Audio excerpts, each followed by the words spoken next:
മലങ്കരയുടെ സഹന പുരാണം അറിയാത്ത കഥകളുടെ രണ്ടാം ഭാഗം ആരംഭിക്കുകയാണ്.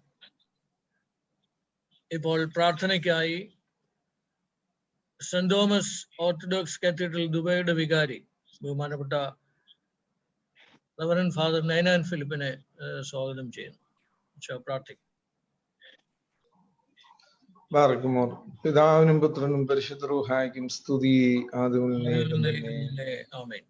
ദൈവമായ കർത്താവേ, ഈ സായാഹ്ന സമയത്ത് അടിയങ്ങൾ തിരുമുൻപാകെ ആയിരിക്കുന്നു. കർത്താവേ, അവിടുത്തെ സഭയ്ക്ക് അവിടുന്ന് ചൊരിഞ്ഞു കൊടുത്ത എല്ലാ കൃപകൾക്കായിട്ടും വഴി നടത്തിയ അനുഗ്രഹങ്ങൾക്കായിട്ടും നിന്നെ മഹത്വപ്പെടുത്തുന്നു. അതിനുവേണ്ടി ത്യാഗങ്ങൾ സഹിച്ചവരെ ഓർക്കുന്നതായ ഈ സമയത്ത് നിന്റെ അനുഗ്രഹങ്ങൾ എല്ലാവരിലും ഉണ്ടാകണമേ. നിന്റെ മക്കൾ ചെയ്ത പ്രവർത്തനങ്ങൾക്കൊക്കെ 30, 60, 100 മേനിയായി സ്വർഗത്തിൽ നിന്ന് പ്രതിഫലം കൊടുക്കണമേ. ശാശ്വതമായ സമാധാനം കൈവരിക്കുവാൻ തക്കവണ്ണം ഞങ്ങളുടെ പരിശുദ്ധ പിതാവ് നടത്തുന്നതായ പ്രാർത്ഥനയിൽ ഞങ്ങളും പങ്കുചേരുന്നു. നിന്റെ കൃപകളും അനുഗ്രഹങ്ങളും ഉണ്ടാകണമേ. ഭരണകർത്താക്കൾ നീതിബോധത്തോടെ പ്രവർത്തിക്കുവാൻ തക്കവണ്ണം അവിടുത്തെ കൃപ ചൊരിഞ്ഞു കൊടുക്കണമെന്ന് പ്രാർത്ഥിക്കുന്നു. നാഥ, ഇതിൽ പങ്കാളികളാവുന്ന എല്ലാവരെയും നീ വാഴ്ത്തണമേ. കർത്താവേ, ഞങ്ങൾ ചെയ്യുന്നതായ സകലതും അവിടുത്തെ തിരുനാമ മഹത്വത്തിനും നീതിയുടെ പരിപാലനത്തിനുമാക്കി മാറ്റി തീർക്കണമേ. മറ്റുള്ളവർക്ക് നല്ല സാക്ഷി നൽകുവാൻ തക്കവണ്ണം, സമാധാനത്തിന്റെ സന്ദേശം കൊടുക്കുവാൻ തക്കവണ്ണം ഞങ്ങൾക്ക് അവിടുന്ന് സംഗതിയാക്കണമേ. അത് ഞങ്ങൾ ഒരുമിച്ച് നിനക്ക് നിന്റെ പിതാവിനും പരിശുദ്ധ റൂഹായിക്കും സ്തുതിയും സ്തോത്രവും കരയേറ്റുകയും ചെയ്യുവാനായിട്ട് തന്നെ. ആമേൻ. ബഹുമാനപ്പെട്ട തോമസ് പോൾ റമ്പാച്ചൻ, ബഹുമാനപ്പെട്ട നൈനാൻ ഫിലിപ്പ് അച്ഛൻ, മലങ്കര സഭയുടെ അസോസിയേഷൻ സെക്രട്ടറിയായ അഡ്വക്കേറ്റ് ബിജുമൻ, മാമലശ്ശേരി ഇടവകയുടെ ട്രസ്റ്റിയായ അഡ്വക്കേറ്റ് MG വർഗീസ് കുട്ടി, ലോകത്തിന്റെ വിവിധ ഭാഗങ്ങളിൽ നിന്ന് ഈ ഓൺലൈനിൽ പങ്കെടുക്കുന്ന എല്ലാവരുമേ, മലങ്കര സഭയുടെ സഹനപുരാണം എന്ന പരിപാടി ആദ്യം നടന്നത് സെപ്റ്റംബർ 28-ാം തീയതിയാണ്. അതിന്റെ രണ്ടാമത്തെ പ്രോഗ്രാമാണ് ഇന്ന് നടക്കുന്നത്.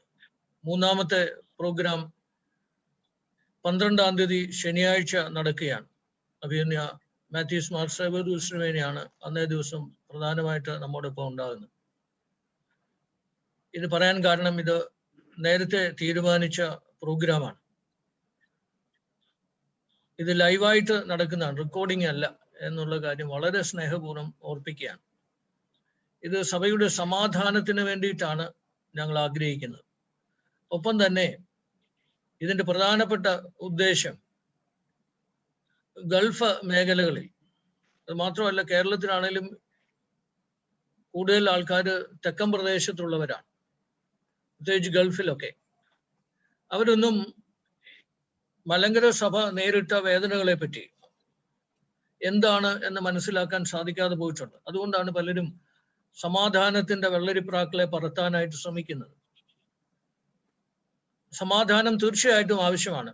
ഒരുമിച്ച് നിന്ന്, രണ്ട് വിഭാഗങ്ങളും ഒരുമിച്ച് നിന്ന്, ഒന്നിച്ചു നിന്ന് മാർത്തോമാ ശ്ലീഹായെ എൻ്റെ കർത്താവും എൻ്റെ ദൈവവുമേ എന്ന് വിളിക്കുവാൻ തക്കവണ്ണം ഇടയാകണം എന്നാണ് ഞങ്ങളുടെ ഓരോരുത്തരുടെയും പ്രാർത്ഥന. അത് സാധ്യമാവുകയും ചെയ്യണം. പക്ഷെ സമൂഹ മാധ്യമങ്ങളിലൂടെ തെറ്റായ രീതിയിൽ സഭയെ ഇകട്ടി കാണിക്കുവാൻ ശ്രമിക്കുമ്പോൾ നമ്മൾ മാറി നിൽക്കാൻ ഇടയാകരുത്. ആ ഒരു ഉദ്ദേശം കൊണ്ടും ഇവിടുത്തെ ജനങ്ങളെ പ്രബുദ്ധരാക്കുക എന്നുള്ളത് കൊണ്ടും, അതൊരു പ്രശ്നങ്ങളിലേക്ക് പോകാൻ വേണ്ടിയിട്ടല്ല. ഞാൻ ആരാണ്, ഞാൻ അനുഭവിച്ച ത്യാഗം എന്താണെന്നും മനസ്സിലാക്കുക, അതുവഴി സ്നേഹത്തിലൂടെ ഒന്നായിത്തീരുക എന്നുള്ള വലിയ ചിന്തയാണ് ഈ പ്രോഗ്രാം വഴിയായിട്ട് നിങ്ങളുടെ മുമ്പിലേക്ക് വെക്കുന്നത്. ഇന്ന് മുഖ്യ അതിഥിയായി പങ്കെടുക്കുന്നത് അഡ്വക്കേറ്റ് ബിജുമനാണ്, ആത്മായ സെക്രട്ടറിയാണ്. ഞാൻ ഇതിന്റെ തുടക്ക സമയത്ത് തന്നെ അദ്ദേഹത്തോട് ആവശ്യപ്പെട്ടതാണ് ഇന്നേ ദിവസം മുഖ്യ അതിഥിയായി വരണം എന്നുള്ളത്. പിന്നെ മെൽത്തിയോസ് ഇത് ഉദ്ഘാടനം ചെയ്തു. രണ്ടാമത്തെ ഇതിൽ ബിജുമൻ ഉണ്ടായിരിക്കണം എന്ന് സ്നേഹപൂർവ്വം ഓർപ്പിച്ചു. അത് അദ്ദേഹം സ്വീകരിക്കുകയും ചെയ്തു. കവിയൂർ ശ്ലീബ പള്ളി അംഗമാണ് ബഹുമാനപ്പെട്ട ബിജുമൻ സാറ്. ഞങ്ങൾ തമ്മിൽ ഒരു 25 വർഷത്തെ പരിചയമുണ്ട്. ഈ പരിചയത്തിൽ നിന്ന് അദ്ദേഹത്തെ ഞാൻ പല കാര്യങ്ങൾ മനസ്സിലാക്കിയിട്ടുണ്ട്. വളരെ ഭക്തനായ ഒരു സെക്രട്ടറിയാണ്, വളരെ ശാന്തനാണ്. ഈ ഭക്തനായ സെക്രട്ടറി എന്ന് പറയാനായിട്ട് കാരണം, എല്ലാ ദിവസവും അദ്ദേഹം പാലിയേക്കര പള്ളിയിൽ വന്ന് പ്രാർത്ഥിച്ചിട്ടേ കോടതിയിലേക്ക് പോകുന്നത് ഞാൻ കണ്ടിട്ടുള്ളൂ. എല്ലാ വെള്ളിയാഴ്ചയും അദ്ദേഹം പരുമലയിൽ പോകാറുണ്ട്. മാസത്തിൽ ഒരു പ്രാവശ്യം ശാസ്താംകോട്ടയിൽ അദ്ദേഹത്തിന്റെ കാണപ്പെട്ട ദൈവമായി കാണുന്ന മാത്യൂസ് നിധിയൻ ബാവ, ഏഞ്ചൽ ബാവയുടെ കബറിങ്കൽ പോവുകയും അവിടെ പ്രാർത്ഥന നടത്തുകയും ചെയ്യും. കാരണം അത് വലിയ, ഞാൻ അതും കണ്ടിട്ടുണ്ട്. പരിശുദ്ധ ബാവാതിരുവേനെ അദ്ദേഹത്തെ വക്കീലെ എന്നാണ്, വക്കീലെ എന്ന് വിളിക്കുന്നത്, വളരെ സ്നേഹത്തോടെ വിളിക്കുന്നത് ഞാൻ കേട്ടിട്ടുണ്ട്. നോമ്പും പ്രാർത്ഥനയും ഉപവാസവും കൃത്യമായി നോക്കുന്ന, കുടുംബമായി നോക്കുന്ന ഒരു ആത്മായ നേതാവാണ് ബഹുമാനപ്പെട്ട ബിജുമൻ. എനിക്ക് ധാരാളം കാര്യങ്ങൾ അദ്ദേഹത്തെ പറ്റി പറയാനുണ്ട്. രാഷ്ട്രീയക്കാരനാണ് എങ്കിലും സഭയാണ് അദ്ദേഹത്തിന്റെ ഏറ്റവും മുൻപന്തിയിൽ നിൽക്കുന്നത്. സഭയ്ക്ക് വേണ്ടി ആണ് അദ്ദേഹം പ്രവർത്തിച്ചിട്ടുള്ളത്. അദ്ദേഹത്തിന്റെ വക്കീൽ ഉദ്യോഗം എന്നുള്ളത് ഒക്കെ പലപ്പോഴും മാറ്റിവെച്ച് സഭയ്ക്ക് വേണ്ടി പ്രവർത്തിക്കുന്നത് ഞാൻ കണ്ടിട്ടുണ്ട്. മേപ്രായിലാണേലും കട്ടപ്പുറം പള്ളിയിലാണേലും ഒക്കെ ഉണ്ടാകുന്ന പ്രശ്നങ്ങളിൽ അദ്ദേഹത്തിന്റെ സുധീരമായ നേതൃത്വവും ഇടപെടലും എനിക്ക് മനസ്സിലാക്കാൻ സാധിച്ചിട്ടുണ്ട്. വളരെ സന്തോഷത്തോടുകൂടി ബഹുമാനപ്പെട്ട അഡ്വക്കേറ്റ് ബിജുമൻ സാറിനെ ഇന്നത്തെ ഈ സഹന പുരാണത്തിൽ സന്തോഷത്തോടുകൂടി സ്വാഗതം ചെയ്യുക. രണ്ടാമത് ബഹുമാനപ്പെട്ട തോമസ് പോൾ റമ്പാച്ചനാണ്. ഷാർജ ഇടവക ധന്യമാകുകയാണ്. രണ്ടാമത്തെ പ്രാവശ്യമാണ് റമ്പാച്ചൻ ഇവിടെ ഞങ്ങളോടൊപ്പം ആയിരിക്കുന്നത്. യുവജന പ്രസ്ഥാനത്തിന്റെ സോണൽ UAE സോണൽ മീറ്റിംഗ് ഷാർജയിൽ വെച്ച് നടന്നപ്പോൾ ബഹുമാനപ്പെട്ട തോമസ് പോൾ റമ്പാച്ചനും ബഹുമാനപ്പെട്ട എൽദോ അച്ഛനും പെരുമ്പാവൂർ സുലോക്കോയിലെ വികാരി അച്ഛനും ഇവിടുത്തെ പ്രധാനപ്പെട്ട സമ്മേളനത്തിൽ പങ്കെടുക്കുകയും അവരുടെ പ്രയാസങ്ങളും പ്രശ്നങ്ങളും ഞങ്ങളോട് പങ്കുവെച്ചതാണ്. ആ ഒരു വലിയ സ്നേഹം ഇന്നും ഞങ്ങൾ തുടരുകയാണ്. അങ്കമാലി ഭദ്രാസനത്തിൽപ്പെട്ട കോതമംഗലം മാർത്തോമൻ ചെറിയ പള്ളി, ആ ചെറിയ പള്ളിയിലെ വികാരിയും ആ പള്ളി അംഗവുമാണ് ബഹുമാനപ്പെട്ട റമ്പാച്ചൻ. MSW, MPhil, LLB ഇവയൊക്കെ കരസ്ഥമാക്കി അതിനുശേഷം സെന്റ് ഫ്രൂമെൻഡൻസ് എത്യോപ്യൻ സെമിനാരിയിൽ അധ്യാപകനായി പ്രവർത്തിച്ച ബഹുമാനപ്പെട്ട റമ്പാച്ചൻ വർഷങ്ങൾക്ക് മുമ്പ് ബാലസമാജത്തിന്റെ സ്റ്റേറ്റ് പ്രസിഡന്റായിട്ടും സേവനമനുഷ്ഠിച്ചിട്ടുണ്ട്. ഇന്ന് മലങ്കര സഭയുടെ കോട്ട കാക്കുന്ന, സമാധാനത്തിന് വേണ്ടിയും ഒപ്പം നിയമം അത് നടപ്പാക്കിയെടുക്കണമെന്ന് ചങ്കൂറ്റത്തോടെ മുമ്പിൽ നിൽക്കുന്ന, അനേക പ്രയാസങ്ങളിലും പ്രശ്നങ്ങളിലും കടന്നു പോകുന്ന ബഹുമാനപ്പെട്ട തോമസ് പോൾ റമ്പാച്ചനെ വളരെ സന്തോഷത്തോടുകൂടി ഷാർജ ഇടവയിലേക്ക്, ഈ പ്രോഗ്രാമിലേക്ക് വീണ്ടും സ്വാഗതം ചെയ്യുകയാണ്. അടുത്തത് എനിക്ക് പറയാനുള്ളത് വാക്കുകൾക്ക് അതീതമാണ്. അഡ്വക്കേറ്റ് MY വർഗീസ് കുട്ടി, അദ്ദേഹത്തിന്റെ ഒരു ഫോട്ടോ ഞാൻ ഇപ്പോൾ കാണിക്കാം. ഇത് എനിക്ക് ഇന്ന് ലഭിച്ചതാണ്. അദ്ദേഹത്തിന്റെ മുഖത്തേറ്റ പരുക്ക്, അത് ഇപ്പൊ അദ്ദേഹത്തിന്റെ, നമ്മൾ ഇത് കഴിഞ്ഞ ഈ പ്രോഗ്രാമിൽ അദ്ദേഹം പറയുമ്പോൾ അദ്ദേഹത്തിന്റെ മുഖത്തേക്ക് നോക്കാം. വിഘടിത വിഭാഗം 6 പേരോളം ചേർന്ന് അദ്ദേഹത്തെ പള്ളിയുടെ നടകളിൽ വെച്ച് വെട്ടിയതാണ്. ഒന്ന് ആലോചിച്ച് നോക്കണം എന്ത് പ്രയാസമാണ് അദ്ദേഹം നേരിട്ട്. ഈ ഒറ്റ ഫോട്ടോ തന്നെ മതി അദ്ദേഹത്തെ പറ്റി പറയാൻ. മാമലശ്ശേരി മാർ മിഖായൽ ഓർത്തഡോക്സ് പള്ളി അംഗമാണ്, ആ പള്ളിയുടെ ട്രസ്റ്റിയാണ്. 49 വർഷക്കാലം റിസീവർ ഭരണത്തിന് ശേഷമാണ് ഇപ്പോൾ അത് നമ്മുടെ കയ്യിലേക്ക് ലഭിച്ചിരിക്കുന്നത്. ഈ അദ്ദേഹത്തെ വെച്ചതുമായി ബന്ധപ്പെട്ട് 6 പേരെ 10 വർഷത്തേക്ക് തടവിന് ശിക്ഷിച്ചു. അതിപ്പം ഹൈക്കോടതിയിൽ അത് അപ്പീല് നടക്കുകയാണ്. ആ പള്ളി നമുക്ക് ലഭിക്കാൻ വേണ്ടി അത്യധ്വാനം ചെയ്ത ഹൈക്കോടതിയിലെ വക്കീലും കൂടിയാണ് ബഹുമാനപ്പെട്ട MY വർഗീസ്.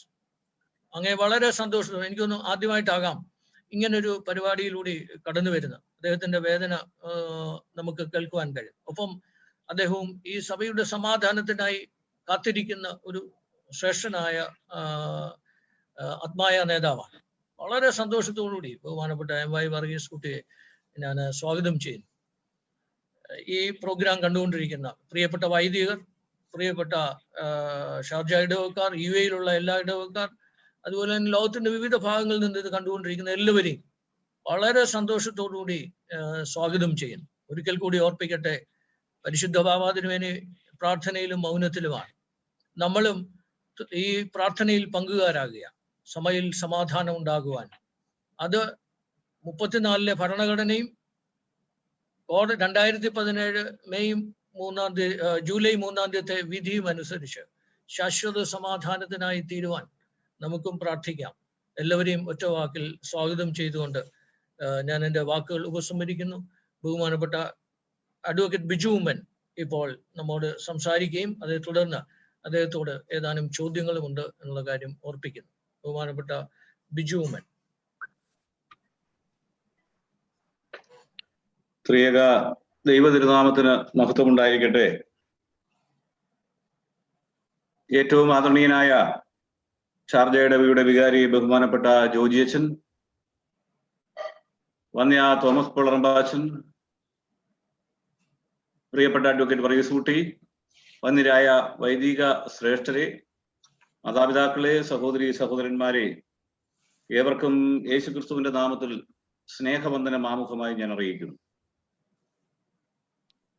ഷാർജ ഇടവകയുടെ യുവജന പ്രസ്ഥാനത്തിന്റെ ചുമതലയിൽ മലങ്കരയുടെ സഹന പുരാണം എന്ന പേരിൽ ഇങ്ങനെ ഒരു പരമ്പര നടത്തുവാൻ തക്കവണ്ണം നേതൃത്വം നൽകുന്ന വികാരിയെയും ഇടവകയുടെ ചുമതലക്കാരെയും പ്രത്യേകിച്ച് അവിടുത്തെ യുവജന പ്രസ്ഥാന അംഗങ്ങളെയും ഞാൻ ആത്മാർത്ഥമായി അഭിനന്ദിക്കുവാൻ ഞാൻ ഈ അവസരം വിനിയോഗിക്കുകയാണ്. കാരണം സഹന പുരാണം എന്ന് കേൾക്കുമ്പോൾ അത് പഴംപുരാണം എന്ന് ചിലരൊക്കെ വിമർശിക്കുന്നുണ്ടായിരുന്നു സോഷ്യൽ മീഡിയയിൽ. പ്രിയമുള്ളവരെ, നമ്മുടെ രാജ്യത്തിന് വേണ്ടി സ്വാതന്ത്ര്യ സമരം നടത്തിയതിനെ നമ്മൾ ഓർക്കുന്നു. സ്വാതന്ത്ര്യ ദിനം നമ്മൾ ആഘോഷിക്കുന്നു. റിപ്പബ്ലിക് ദിനം നമ്മൾ ആഘോഷിക്കുന്നു. ഇതൊന്നും ബ്രിട്ടീഷുകാരോട് വൈരാഗ്യം കൂട്ടുവാൻ വേണ്ടിയല്ല നമ്മൾ ഓർക്കുന്നത്. മറിച്ച് നമ്മുടെ രാഷ്ട്രത്തിന്റെ സ്വാതന്ത്ര്യത്തിന് വേണ്ടി, രാഷ്ട്രത്തിന്റെ അഖണ്ഡതയ്ക്ക് വേണ്ടി ജീവിത ത്യാഗം ചെയ്ത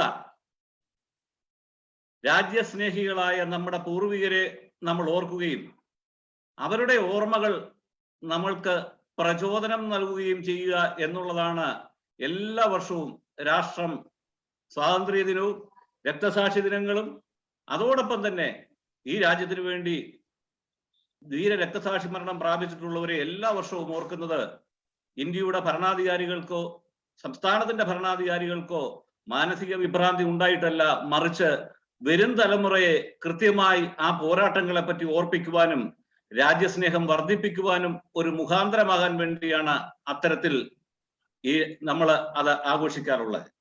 അതുപോലെ തന്നെ ഈ സഹന പുരാണം പരമ്പര എന്ന് പറയുന്നത് തീർച്ചയായും നമ്മുടെ സഭയോടുള്ള സത്യവിശ്വാസ സ്നേഹത്തിന്റെയും നമ്മുടെ സഭയുടെ സ്വാതന്ത്ര്യത്തിന് വേണ്ടി, നമ്മുടെ സഭയുടെ അഖണ്ഡതയ്ക്ക് വേണ്ടി, ശാശ്വത സമാധാനത്തിന് വേണ്ടി പോരാടിയ രക്തസാക്ഷികളായവരെ, നേതൃത്വം നൽകിയവരെ, പ്രത്യേകിച്ച് ഇന്ന് എന്നോട് ജോജി അച്ഛൻ ആവശ്യപ്പെട്ടിരിക്കുന്നത് ഔഗൻ ബാവയെ പറ്റിയുടെ പ്രത്യേകം ഒന്ന് പരാമർശിക്കണം എന്ന് ഓർപ്പിച്ചു. തീർച്ചയായും ആ പിതാക്കന്മാരെ പറ്റിയൊക്കെ ഉള്ള ഓർമ്മ നമുക്ക് നമ്മുടെ സഭാ സ്നേഹത്തിന് ആഴം കൂട്ടുന്നതാവണം. അവരൊക്കെ ത്യാഗം സഹിച്ചത് മറ്റൊന്നിനും വേണ്ടിയായിരുന്നില്ല, മറിച്ച് സഭയുടെ സ്വാതന്ത്ര്യത്തിനും ശാശ്വത സമാധാനത്തിനും വേണ്ടിയായിരുന്നു. അവർ വഹിച്ചിട്ടുള്ളതായ പീഡനങ്ങൾ ആർക്കു വേണ്ടിയായിരുന്നു? നമുക്ക് വേണ്ടിയായിരുന്നു. നമുക്ക് സ്വാതന്ത്ര്യം കിട്ടി, നമുക്ക് അഖണ്ഡത കിട്ടി, നമുക്കെല്ലാം കിട്ടിക്കഴിഞ്ഞപ്പം നമുക്ക് വേണ്ടി ത്യാഗങ്ങൾ സഹിച്ചവരെ മറക്കുക എന്ന് പറഞ്ഞാൽ മലയാളത്തിൽ അതിന് വേറെ ഭാഷയാണ് പറയുന്നത്. അതുകൊണ്ട് ഞാൻ ആ ഭാഗത്തേക്ക് കടക്കുന്നില്ല.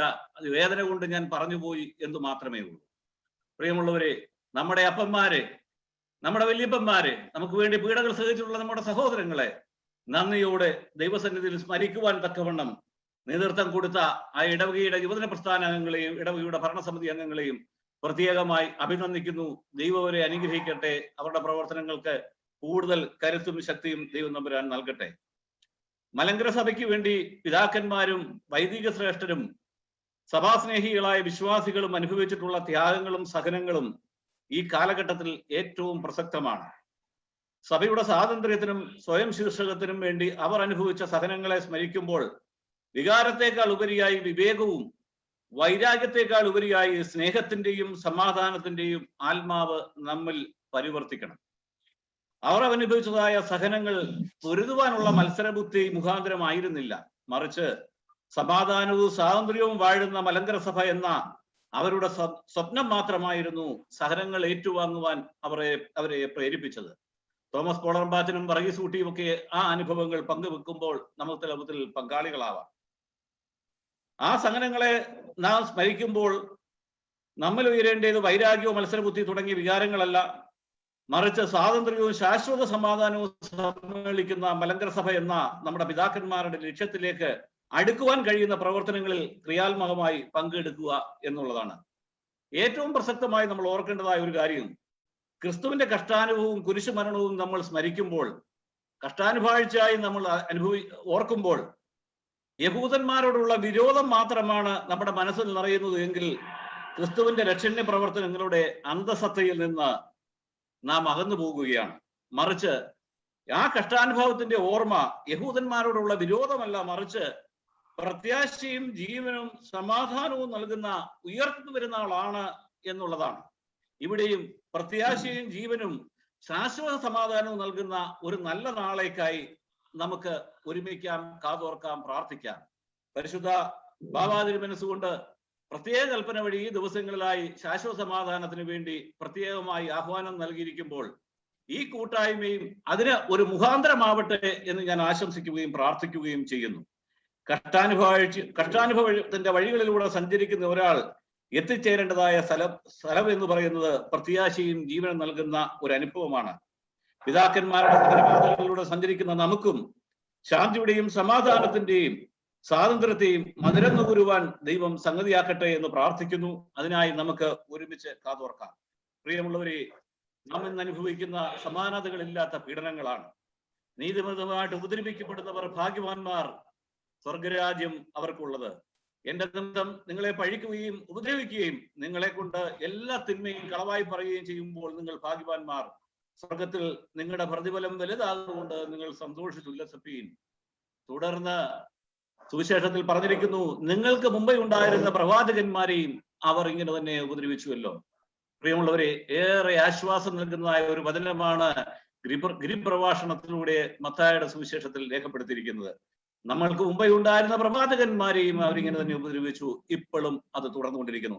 അവിടെ നിന്ന് പ്രത്യാശയുടെ ഒരു അനുഭവത്തിലേക്ക്, ശാശ്വത സമാധാനത്തിന്റെ ഒരു അനുഭവത്തിലേക്ക് കടന്നു വരുവാനുള്ള വഴികൾ തുറന്നു വരുന്നു എന്നുള്ളത് ഏറെ ആശ്വാസകരമാണ്. ഈ ദിവസങ്ങൾ അതിന് ബന്ധപ്പെട്ടവരുടെ മനസ്സുകളെ രൂപാന്തരപ്പെടുത്തുവാൻ തർത്തണം. ആവശ്യമായ പരിവർത്തനങ്ങൾ ദൈവമേ അവരുടെ മനസ്സുകളിൽ ഉണ്ടാകണമേ എന്ന് നമുക്ക് പ്രാർത്ഥിക്കാം. രണ്ടാമതൊരിക്കൽ കൂടി അതിന് ഈ കൂട്ടായ്മ മുഖാന്തരമാവട്ടെ എന്ന് ഞാൻ പ്രാർത്ഥിക്കുന്നു. ഇന്ത്യയിൽ പാശ്ചാത്യ അധിനിവേശ ശക്തികൾക്കെതിരെയുള്ള ആദ്യത്തെ സ്വാതന്ത്ര്യ സമരമായ 1653 കൂനൻ കുരിശ് സത്യത്തിന് നേതൃത്വം നൽകിയ മഹാനായ മാർത്തോമ ഒന്നാമനും അദ്ദേഹത്തിന്റെ മുഖ്യ ഉപദേശകനായ ആഞ്ഞിലിമൂട്ടിൽ ഇട്ടിത്തൊമ്മൻ കത്തനാർക്കും എത്രയോ വർഷം സ്വന്തം ജീവൻ രക്ഷിക്കുവാൻ കാടുകളും മലകളും ഒളിച്ചു നടക്കേണ്ടതായി വന്നു. പിന്നെ നമുക്കറിയാം വല്യമാർ ദിവന്നാസിയോസിനെ റോമാ കത്തോലിക്ക സഭയിൽ ചേർക്കുവാനായി നടന്ന പീഡനങ്ങളെ കുറിച്ച്. ഞാൻ അതിലേക്കൊന്നും കടക്കുന്നില്ല. ചെങ്ങന്നൂരിൽ നിന്ന് അദ്ദേഹത്തെ ഉപ്പ് കയറ്റുന്ന വള്ളത്തിൽ കയറ്റി ആലപ്പുഴയ്ക്ക് കൊണ്ടുപോയത് ഉൾപ്പെടെയുള്ള പീഡനങ്ങളുടെ വലിയ കഥ, ഇതൊക്കെ നന്ദിയോടെ ആ പിതാക്കന്മാരെ പറ്റി ഓർക്കുമ്പോൾ നമ്മൾ സ്മരിക്കേണ്ടതാണ്. മാവേലിക്കര പടിയോലയ്ക്ക് ശേഷം ബ്രിട്ടീഷ് മിഷണറിമാർ ചേപ്പാട് മാർ ബെന്നാസിയോസിനെ ഇല്ലാത്ത കള്ളക്കേസുകൾ ഉണ്ടാക്കി പീഡിക്കുകയും ക്രൂരമായി പീഡിപ്പിക്കുകയും ചെയ്തത് ചരിത്രത്തിന്റെ ഭാഗമാണ്. ഒരു കാലഘട്ടത്തോടുകൂടി ആ പീഡനങ്ങളൊക്കെ അവസാനിച്ചു. തുടർന്ന് നമുക്കറിയാം, സഭാചരിത്രത്തിലേക്ക് ഞാൻ കടക്കുന്നില്ല, വട്ടശ്ശേരി തിരുമേനിയെ വധിക്കുവാൻ ശ്രമിച്ചത്. ഇവിടെ ജോജി അച്ഛൻ എന്നോട് ആവശ്യപ്പെട്ടതുപോലെ തന്നെ ഞാൻ ഓർക്കുകയാണ്, ഭാഗ്യസ്മരണാർഹനായ ഔഗേൻ ബാബ തിരുമേനി സഭയുടെ സ്വാതന്ത്ര്യത്തിന് വേണ്ടി, സത്യവിശ്വാസത്തിന് വേണ്ടി നിലപാടുകൾ എടുത്ത് രാജ്യത്തിന്റെ നിയമങ്ങളെ പാലിച്ച് സ്തുതിചൊവ്വാകപ്പെട്ട സത്യവിശ്വാസത്തിൽ ചേർന്ന് നിന്നുകൊണ്ട് തന്റെ ജീവിതം മുന്നോട്ട് കൊണ്ടുപോയപ്പോൾ അദ്ദേഹം അനുഭവിച്ചതായ പീഡനങ്ങൾ, കഷ്ടപ്പാടുകൾ, അതൊന്നും വൈരാഗ്യം കൂട്ടുവാനോ വിദ്വേഷം വളർത്തുവാനോ അല്ല, മറിച്ച് നമ്മുടെ പിതാക്കന്മാർക്ക് നമുക്ക് പ്രചോദനം നൽകുവാനുള്ള ഓർമ്മകളാണ്.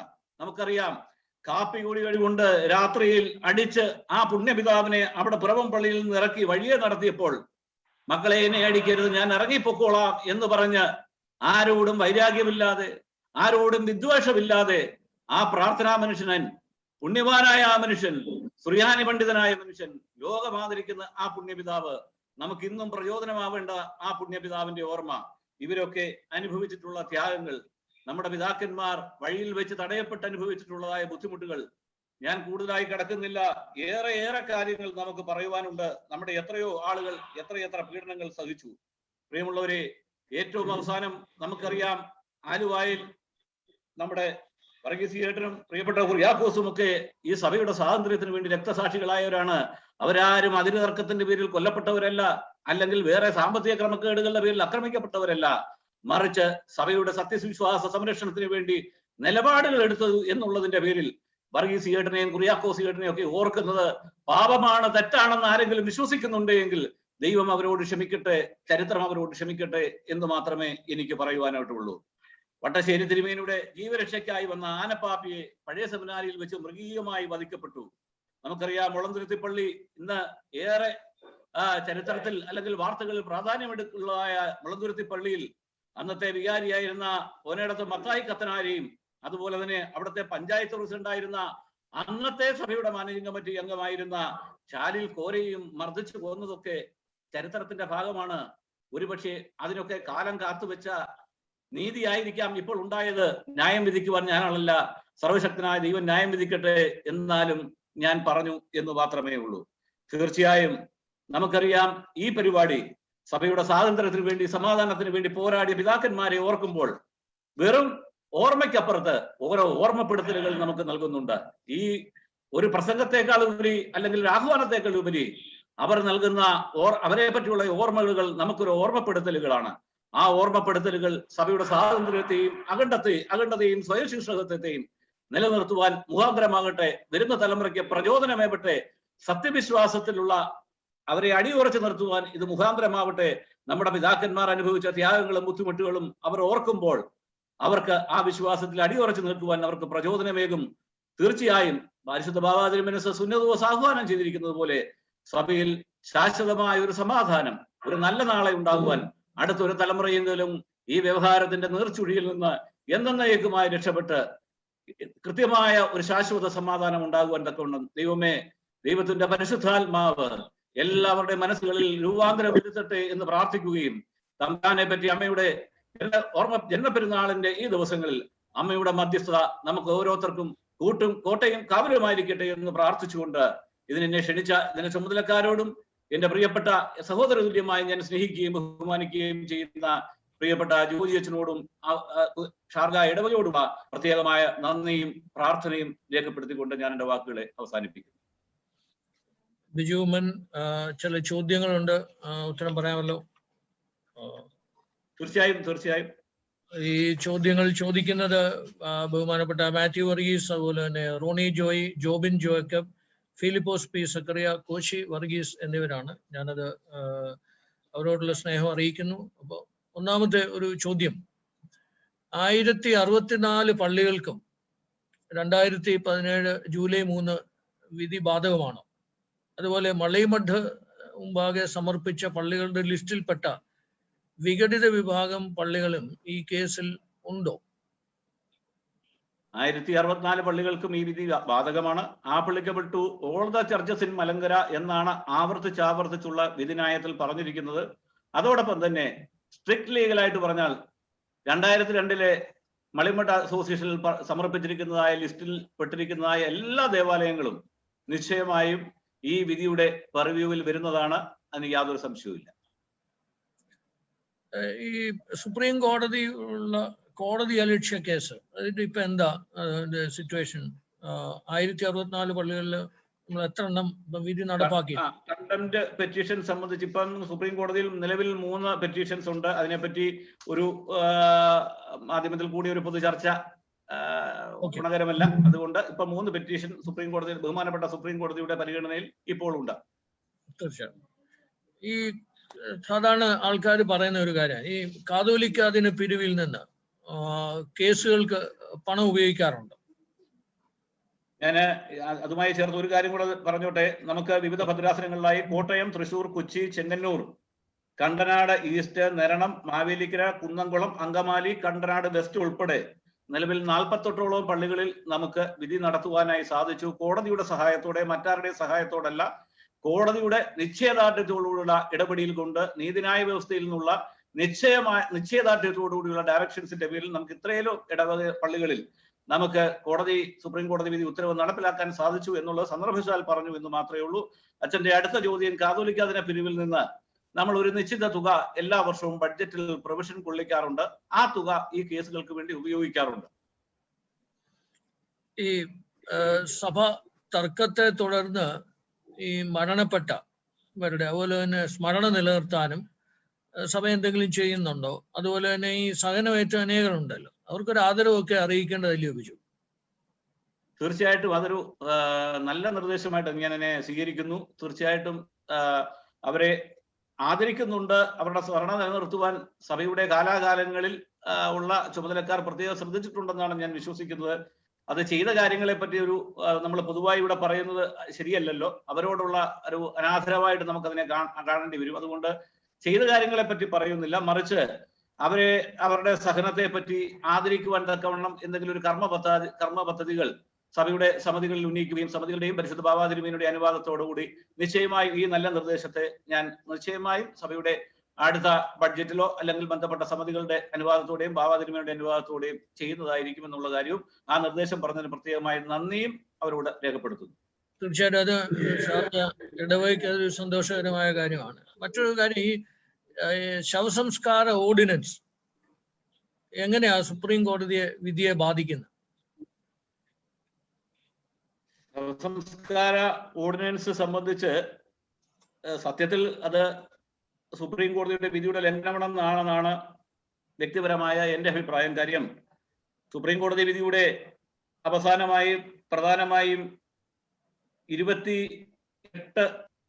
നിർദ്ദേശങ്ങൾ അല്ലെങ്കിൽ കൺക്ലൂഷൻസ് കോടതി ജഡ്ജ്മെന്റിന്റെ ഭാഗമായി നൽകിയിട്ടുണ്ട്. അതിൽ 17ാമത്തെ ക്ലോസിനകത്ത് വളരെ വ്യക്തമായി പറഞ്ഞിട്ടുണ്ട്, the church and the cemetery cannot be confiscated by anybody.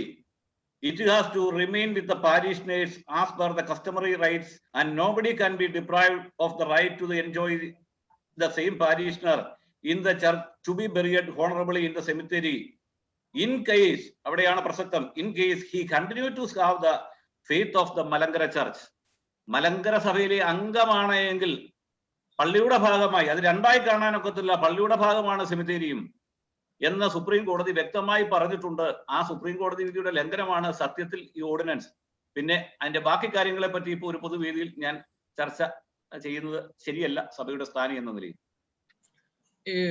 അതുപോലെ തന്നെ ഈ ചർച്ച് ആക്ട് അത് വന്നാല് നമ്മളുടെ ഈ ലഭിച്ച വിധിയെ അസ്ഥിരപ്പെടുത്താനായിട്ട് സാധിക്കുമോ? ഈ സർക്കാർ, പിണറായി സർക്കാർ ചർച്ച് ആക്ടിന്റെ ഒരു പ്രപ്പോസല് പബ്ലിഷ് ചെയ്തിരുന്നു. നിർദ്ദേശങ്ങൾ ഒക്കെ ചോദിച്ചിരുന്നു.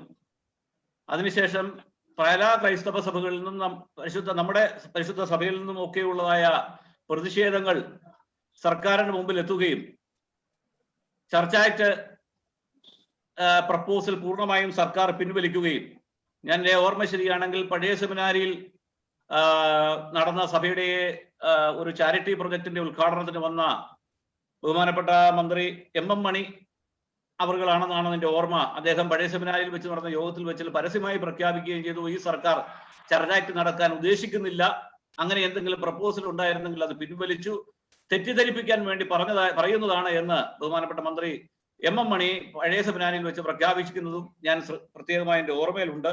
നിലവിൽ അങ്ങനെ ഒരു പ്രപ്പോസൽ ഇല്ല. അതുകൊണ്ട് തന്നെ അതിനെപ്പറ്റി നമ്മൾ ആശങ്കപ്പെടേണ്ടതില്ല. 1934 ഭരണഘടന ന്യൂനത ഇല്ലാത്തത് എന്ന് കരുതുന്നുണ്ടോ? അടുത്ത സമയം ഭേദഗതി ചെയ്യാനായിട്ട് എന്തെങ്കിലും റൂൾസ് കമ്മിറ്റി ഉദ്ദേശിക്കുന്നുണ്ടോ? നമ്മളൊന്ന് ഓർക്കണം, ഇന്ത്യക്ക് സ്വാതന്ത്ര്യം കിട്ടുന്നതിന് മുമ്പ് തന്നെ, ഇന്ത്യക്ക് ഭരണഘടന ഉണ്ടാകുന്നില്ല, ഇന്ത്യക്ക് സ്വാതന്ത്ര്യം കിട്ടുന്നതിന് മുമ്പ് തന്നെ നമ്മുടെ പിതാക്കന്മാർ, സഭയുടെ അൽമായ നേതാക്കന്മാർ, സഭയുടെ വൈദിക ശ്രേഷ്ഠർ ഉൾപ്പെടുന്നതായ ഒരു സമൂഹം സഭയ്ക്ക് 34 ഒരു ഭരണഘടന ഉണ്ടാക്കുകയും അത് സുറിയാനി ക്രിസ്ത്യാനി അസോസിയേഷൻ വിളിച്ചുകൂട്ടി അതിന്റെ കോപ്പി എല്ലാവർക്കും സർക്കുലേറ്റ് ചെയ്ത് അത് പാസ്സാക്കുകയും ചെയ്തതായ ഒരു പാരമ്പര്യം ആണ് നമുക്കുള്ളത്. അതിൽ നമുക്ക് ഏറെ അഭിമാനമുണ്ട്. അതാണ് ഇന്നും ഈ സഭയെ പിടിച്ചു നിർത്തുന്ന സഭയുടെ ആണിക്കല്ല്. തീർച്ചയായും കാലാനുസൃതമായി മാറി വരുന്ന 34 ശേഷം 5 പ്രാവശ്യം ഇത് അമെന്റ് ചെയ്തിട്ടുണ്ട്. 51-ലും 1967-ലും 67-ലെ ഞാൻ പ്രത്യേകമായി ഓർക്കുന്നത് 67-ലെ അമെന്റ്മെന്റ് എന്ന് പറയുന്നത് ഇന്നത്തെ നമ്മുടെ വിഘടിത സഹോദരങ്ങൾ കൂടി ഒരുമിച്ച് ചേർന്നുള്ള റൂൾസ് കമ്മിറ്റിയുടെ പ്രപ്പോസൽ. ഏറെ യോഗങ്ങൾ കൂടിയാണ്, അതിനകത്ത് ജ്ഞാനായ സമുദായത്തിലെ അംഗങ്ങൾ കൂടി പോലും ആ റൂൾസ് കമ്മിറ്റി ഉണ്ടായിരുന്നു. അങ്ങനെ അവരെല്ലാം കൂടി ഇരുന്ന് ഒരുമിച്ച് ചർച്ച ചെയ്താണ് 67-ലെ അമെന്റ്മെന്റ് ഉണ്ടായത്. 51-ലും 67-ലും 97-ലും 2006-ലും അവസാനം 2011-ലും ഈ ഭരണഘടനയ്ക്ക് കാലാനുസൃതമായ അമെന്റ്മെന്റ് വന്നിട്ടുള്ളതാണ്. നമുക്കറിയാം ആദ്യത്തെ പ്രപ്പോസൽ ഭരണഘടനയുടെ ആദ്യ പതിപ്പുകളിലൊക്കെ നമ്മുടെ സെമിനാരി യോഗ്യതയ്ക്കുള്ളത് മെട്രിക്കുലേഷനോ അല്ലെങ്കിൽ അന്നത്തെ 7ാം ക്ലാസ് ഒക്കെ ആയിരുന്നു. പിന്നെ അത് പ്രീ ഡിഗ്രി ആയി. ഇപ്പൊ നമ്മൾ ഡിഗ്രി ആയിട്ട് മാറ്റിയിട്ടുണ്ട്. മറ്റേത് അരയണയും 1 അണയുമായിരുന്നു റഷീഷ. ഇപ്പോൾ നമ്മളത് 5 രൂപയാക്കിയിട്ടുണ്ട്. കാലാനുസൃതമായ മാറ്റങ്ങൾ നിശ്ചയമായും സഭാ ഭരണഘടനയിൽ വരുത്തേണ്ടതായ സമയമാകുമ്പോൾ സഭാസമിതികളും ബന്ധപ്പെട്ട കമ്മിറ്റികളും ആലോചിച്ച് ആവശ്യമായ അമെന്റ്മെന്റ്സ് വരുത്തും. ഇപ്പോൾ നിലവിൽ അതിനെപ്പറ്റി യാതൊരു ആലോചനയും ആസ് ഓൺ ടുഡേ ഇല്ല. മറ്റൊരു ചോദ്യമുള്ളത്, അത് വളരെ ആകാംക്ഷയുള്ള ഒരു ചോദ്യം. മുഖ്യമന്ത്രിയുമായിട്ടുള്ള ഈ വരുന്ന ചർച്ചയിൽ സഭയുടെ നിലപാട് എന്തായിരിക്കും? അത് പരിശുദ്ധ എപ്പിസ്കോപ്പൽ സുന്നോദോസ് അടുത്തയാഴ്ച യോഗം ചേരുമെന്നാണ് ഞാൻ മനസ്സിലാക്കുന്നത്. എനിക്ക് നേരിട്ട് അറിവില്ല. ഞാൻ മനസ്സിലാക്കുന്നത് സുന്നോദോസ് കൂടി അത് സംബന്ധിച്ചുള്ള ഒരു കൂലംകുഷമായ ചർച്ചകൾ നടത്തി ഒരു തീരുമാനമെടുത്ത് അറിയിക്കും. തീർച്ചയായും അതിന്റെ നിയമ ഉപദേശങ്ങളും സാഹചര്യങ്ങളും ഒക്കെ കണക്കിലെടുത്ത് പിതാക്കന്മാർ പ്രാർത്ഥനയോടുകൂടി, പ്രത്യേകിച്ച് മാതാവിന്റെ ഓർമ്മ ജന്മപ്പെരുന്നാളിന്റെ ഓർമ്മ ദിവസങ്ങളിലൂടെയാണ് മാതാവിന്റെ മധ്യസ്ഥയിലൊക്കെ അഭയപ്പെട്ടുകൊണ്ട് നമ്മുടെ പിതാക്കന്മാർ ഒരുമിച്ച് കൂടി പ്രാർത്ഥിച്ച് സഭയുടെ ഭാവിക്ക് ഉതകുന്ന നല്ല തീരുമാനങ്ങൾ സുന്നതോസിൽ നിന്നുണ്ടാകും എന്നാണ് വിലഹീനായി ഞാൻ വിശ്വസിക്കുന്നത്. സാറേ, നമ്മുടെ ഈ വിധി വന്ന സമയത്ത് മുഖ്യമന്ത്രി പലപ്പോഴും ചർച്ചയ്ക്കൊക്കെ വിളിച്ചിട്ടുണ്ട്. പക്ഷെ ആ ചർച്ചയിൽ നമ്മൾ പങ്കെടുക്കാതെ മാറിയിരിക്കുകയാണ്. അപ്പൊ പിന്നെ എന്തുകൊണ്ടാണ് ഇപ്പൊ ഒരു പെട്ടെന്ന് ഈ ചർച്ചയ്ക്ക് നമ്മൾ വിധേയരാകുന്നത്? ഇത് ഈ സർക്കാരുമായി ബന്ധപ്പെട്ട് അവരത് ഈ കോതമംഗലവുമായി ബന്ധപ്പെട്ടൊക്കെ നടപടിക്രമങ്ങൾ വരുമ്പോ ഇത് ചർച്ച ചെയ്യുന്നൊരു ഡിലേ ആക്കാനുള്ള ഒരു തന്ത്രമായിട്ട് കാണുന്നുണ്ടോ? ഈ ഡിലേ ടാക്ടിക്സിന് എന്തായാലും അങ്ങനെ ആർക്കെങ്കിലും അങ്ങനെ ഒരു ഹിഡൻ അജണ്ട ഉണ്ടെങ്കിൽ ഒരിക്കലും സഭാ നേതൃത്വം അതിനെ കൂട്ടുനിൽക്കില്ല. ബാബാ തിരുമേനി അതിനെ അനുവദിക്കൂല. അത് 100% എനിക്ക് വിശ്വാസമുണ്ട്. അങ്ങനെ ഒരു ഡിലേ ടാക്സിന് ഒരിക്കലും ബാബാ തിരുമേനിയും സഭയുടെ എപ്പിസ്കോപ്പൽ സുന്നോദോസും സമ്മതിക്കൂല. മറിച്ച് ഒരുപക്ഷെ വിധി നടപ്പ് ഒന്ന് സ്പീഡപ്പ് ചെയ്യുവാൻ, കാര്യം നമുക്കറിയാം എത്ര കോടതി വിധികൾ വന്നു, എത്ര അന്ത്യശാസനങ്ങൾ വന്നു, എന്നിട്ടൊന്നും വിധി നടപ്പാക്കാത്ത ഭരണാധികാരികൾക്ക് നിശ്ചയമായി ഒരു ചർച്ചയിലൂടെ നമുക്ക് വിധി നടത്തി നീതി ലഭിക്കുന്നെങ്കിൽ തീർച്ചയായിട്ടും അത് സ്വാഗതാർഹമാണ്. ഒരു കുഴപ്പമില്ല. അതായിരിക്കാം ഒരുപക്ഷെ സുന്നതോസ് അങ്ങനെ ഒരു തീരുമാനമെടുത്തതെന്ന് ഞാൻ വിശ്വസിക്കുന്നു. ഈ ഇപ്പം നവമാധ്യമങ്ങളിലൊക്കെ വരുന്നതാണ് ഈ ഒരു ഓർഡിനൻസ് ഉണ്ടാകും. ഒരു വിഘടിത വിഭാഗം ഇപ്പൊ ഒരു സമരത്തിലുമാണല്ലോ. അങ്ങനെ ഒരു ഓർഡിനൻസ് സർക്കാരിന് ഇറക്കാൻ സാധിക്കുമോ? ഇറക്കിയാൽ അതിന് നിയമപരമായി നമ്മൾ ചോദ്യം ചെയ്യാൻ പോകത്തില്ല. സുപ്രീം കോടതി വിധിയെ മറികടന്ന് അതിനെ മറികടക്കാൻ തക്കവണ്ണം ഒരു നിയമനിർമ്മാണം സർക്കാർ ചെയ്യുമെന്ന് ഞാൻ വിശ്വസിക്കുന്നില്ല. കാര്യം ഒരിക്കലും ഒരു ഭരണാധികാരികൾക്ക് അങ്ങനെ ചെയ്യുവാൻ പാടില്ല. ഭരണഘടനാനുസൃതം സത്യപ്രതിജ്ഞ ചെയ്ത അധികാരത്തിലേറ്റ സർക്കാർ ഒരിക്കലും ജുഡീഷ്യറിയെ തകർക്കുന്ന രീതിയിലുള്ളൊരു നടപടി സർക്കാരിന്റെ ഭാഗത്തുനിന്ന് ഉണ്ടാകുമെന്ന് ഞാൻ കരുതുന്നില്ല, പ്രതീക്ഷിക്കുന്നില്ല. മറിച്ച് ഒരു സർക്കാർ അങ്ങനെ ചെയ്താൽ നിശ്ചയമായും ഇവിടെ ഒരു നീതിന്യായ വ്യവസ്ഥതയുണ്ട്. സുപ്രീം കോടതിയിലും ഹൈക്കോടതിയും ഒക്കെ നമുക്ക് സമീപിക്കാം.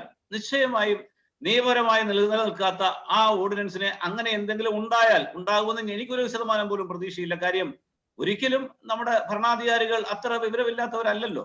അവർ തീർച്ചയായും സുപ്രീം കോടതി വിധിയെ പറ്റിയും ഇന്ത്യയിലെ പീനൽ കോഡിനെ പറ്റിയും CRPCയെ പറ്റിയും ആവർത്തിച്ചുണ്ടാകുന്ന നിയമങ്ങളെ പറ്റിയും CPCയെ പറ്റിയും ഒക്കെ വളരെ വ്യക്തമായ അറിവും അനുഭവ പാരമ്പര്യമുള്ളവരും നിരവധി കേസ് നടത്തിയിട്ടുള്ളവരും നടത്തിക്കൊണ്ടിരിക്കുന്നവരും ഒക്കെ അല്ലേ.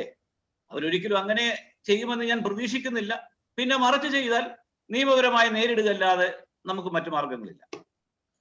വളരെ സന്തോഷം. ധാരാളം ചോദ്യങ്ങൾ ഇനിയുണ്ട് ബിജു സാറേ, പക്ഷെ സമയം പോകുന്നതുകൊണ്ട് ഇത് ചോദ്യങ്ങൾ ബിജുവിനോട് അവസാനിപ്പിക്കുകയാണ്. വളരെ സന്തോഷം. അടുത്തത് ഇനിയും നമ്മുടെ ഈ സഹന പുരാണത്തിൽ വേദന അനുഭവിച്ച പൂർവ്വ പിതാക്കന്മാരെ എല്ലാം ഓർക്കുക എന്നുള്ളതാണ്. ഇന്ന് പരിശുദ്ധനായ ഔഗേൻ ബാവയാണ് നമ്മൾ സ്മരിക്കുന്നത്. ആ പിതാവിന്റെ മുമ്പിൽ നമ്മുടെ ശിരസ്കനായി നിന്നുകൊണ്ട് അദ്ദേഹത്തിനുള്ള സമർപ്പണം ഇപ്പോൾ നടത്തുന്നു.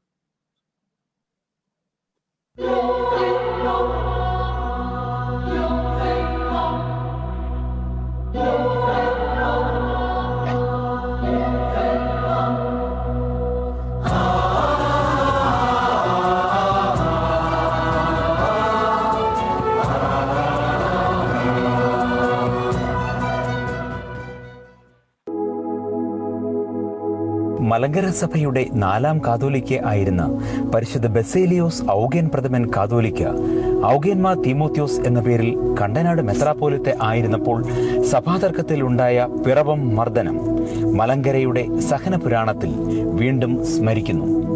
കണ്ടനാട് ഭദ്രാസന മെത്രാപ്പോലിത്ത ഔഗേൻമാർ തീമോത്യോസ് 1943 കോട്ടയം കോടതി വിധിയെ തുടർന്ന് സമാധാന ആലോചനകൾക്ക് നേതൃത്വം നൽകി. സഭയുടെ പുരോഗതിക്കും സ്വാതന്ത്ര്യത്തിനും കാതോലിക്ക സിംഹാസനം കൂടിയേ തീരൂ എന്ന ചിന്തയാൽ 1942 ഒക്ടോബർ മാസം 7-ാം തീയതി അദ്ദേഹവും കണ്ടനാട് ഭദ്രാസനവും കാതോലിക്കേറ്റിനോടൊപ്പം, അതായത് ഓർത്തഡോക്സ് സഭയോടൊപ്പം ചേർന്നു.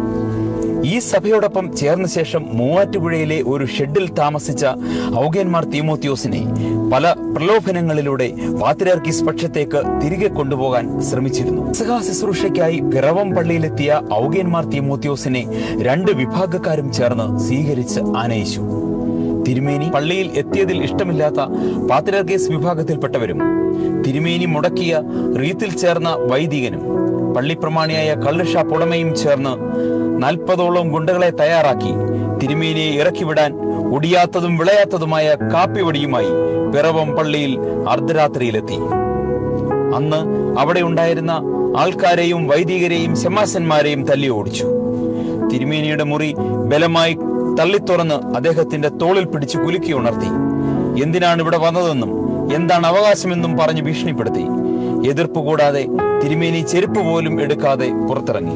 കണ്ടിട്ടില്ലാത്ത ചീത്ത വാക്കുകൾ കേട്ട് പള്ളിയുടെ കിഴക്ക് വശത്തെ നടയിറങ്ങുമ്പോൾ തിരുമേനിയുടെ പുറത്ത് കാപ്പിവടി കൊണ്ടടിച്ചു.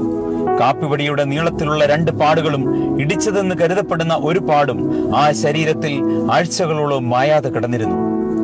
അദ്ദേഹത്തെ അടിക്കാൻ കാപ്പിവടി വെട്ടിയ ആൾ ആ മുറിച്ചെടുത്ത കുറ്റി വയറ്റിൽ കൊണ്ടുണ്ടായ മുറിവിനെ തുടർന്ന് മരിച്ചു പോവുകയും അടിച്ച ആളിന്റെ മർമ്മഭാഗത്തുണ്ടായ പഴുപ്പ് വർഷങ്ങൾക്ക് ശേഷം തിരുമേനിയെ കണ്ട് ക്ഷമ ചോദിച്ചതിന് ശേഷം കരിഞ്ഞതെന്നും റീത്തിൽ ചേർന്ന വൈദികനും ഷാപ്പുടമയ്ക്കും അംഗവൈകല്യം സംഭവിച്ച സന്തതികൾ ഉണ്ടായെന്നും പിറവം മർദ്ദനത്തിൽ പങ്കെടുത്ത എല്ലാവർക്കും ശിക്ഷ ലഭിച്ചതായും ചരിത്രം രേഖപ്പെടുത്തുന്നു.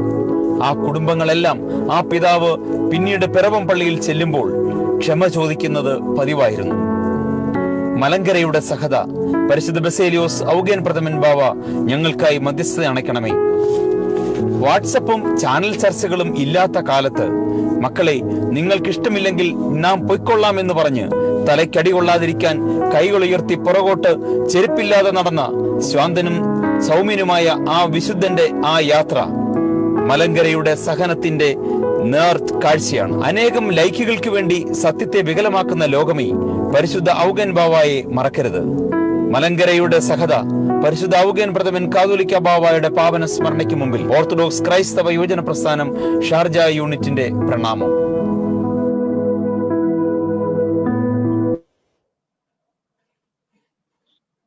മലങ്കരയുടെ സഹതായായ ഔഗേൻ ബാവായുടെ മുമ്പിൽ നമുക്കേവർക്കും നമിക്കാം.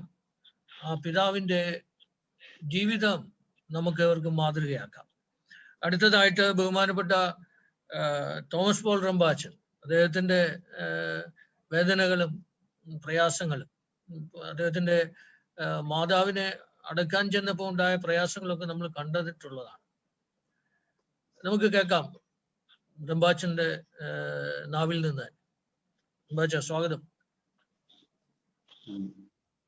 എത്രയും ആദരണീയനായിരിക്കുന്ന നൈനാൻ ഫിലിപ്പച്ചൻ, പ്രിയപ്പെട്ട എൻ്റെ അടുത്ത സുഹൃത്തുക്കളിൽ ഒരാളായ ജോജിയച്ചൻ, അഡ്വക്കേറ്റ് ബിജു ഉമ്മൻ, എൻ്റെ അടുത്ത സുഹൃത്തായ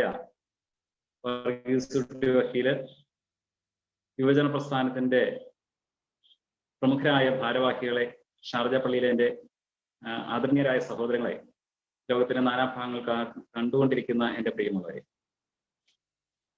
സഹന പുരാണം എന്ന ഒരു വാക്ക് വളരെ ആകർഷകമായ ഒരു തലക്കെട്ടാണ്.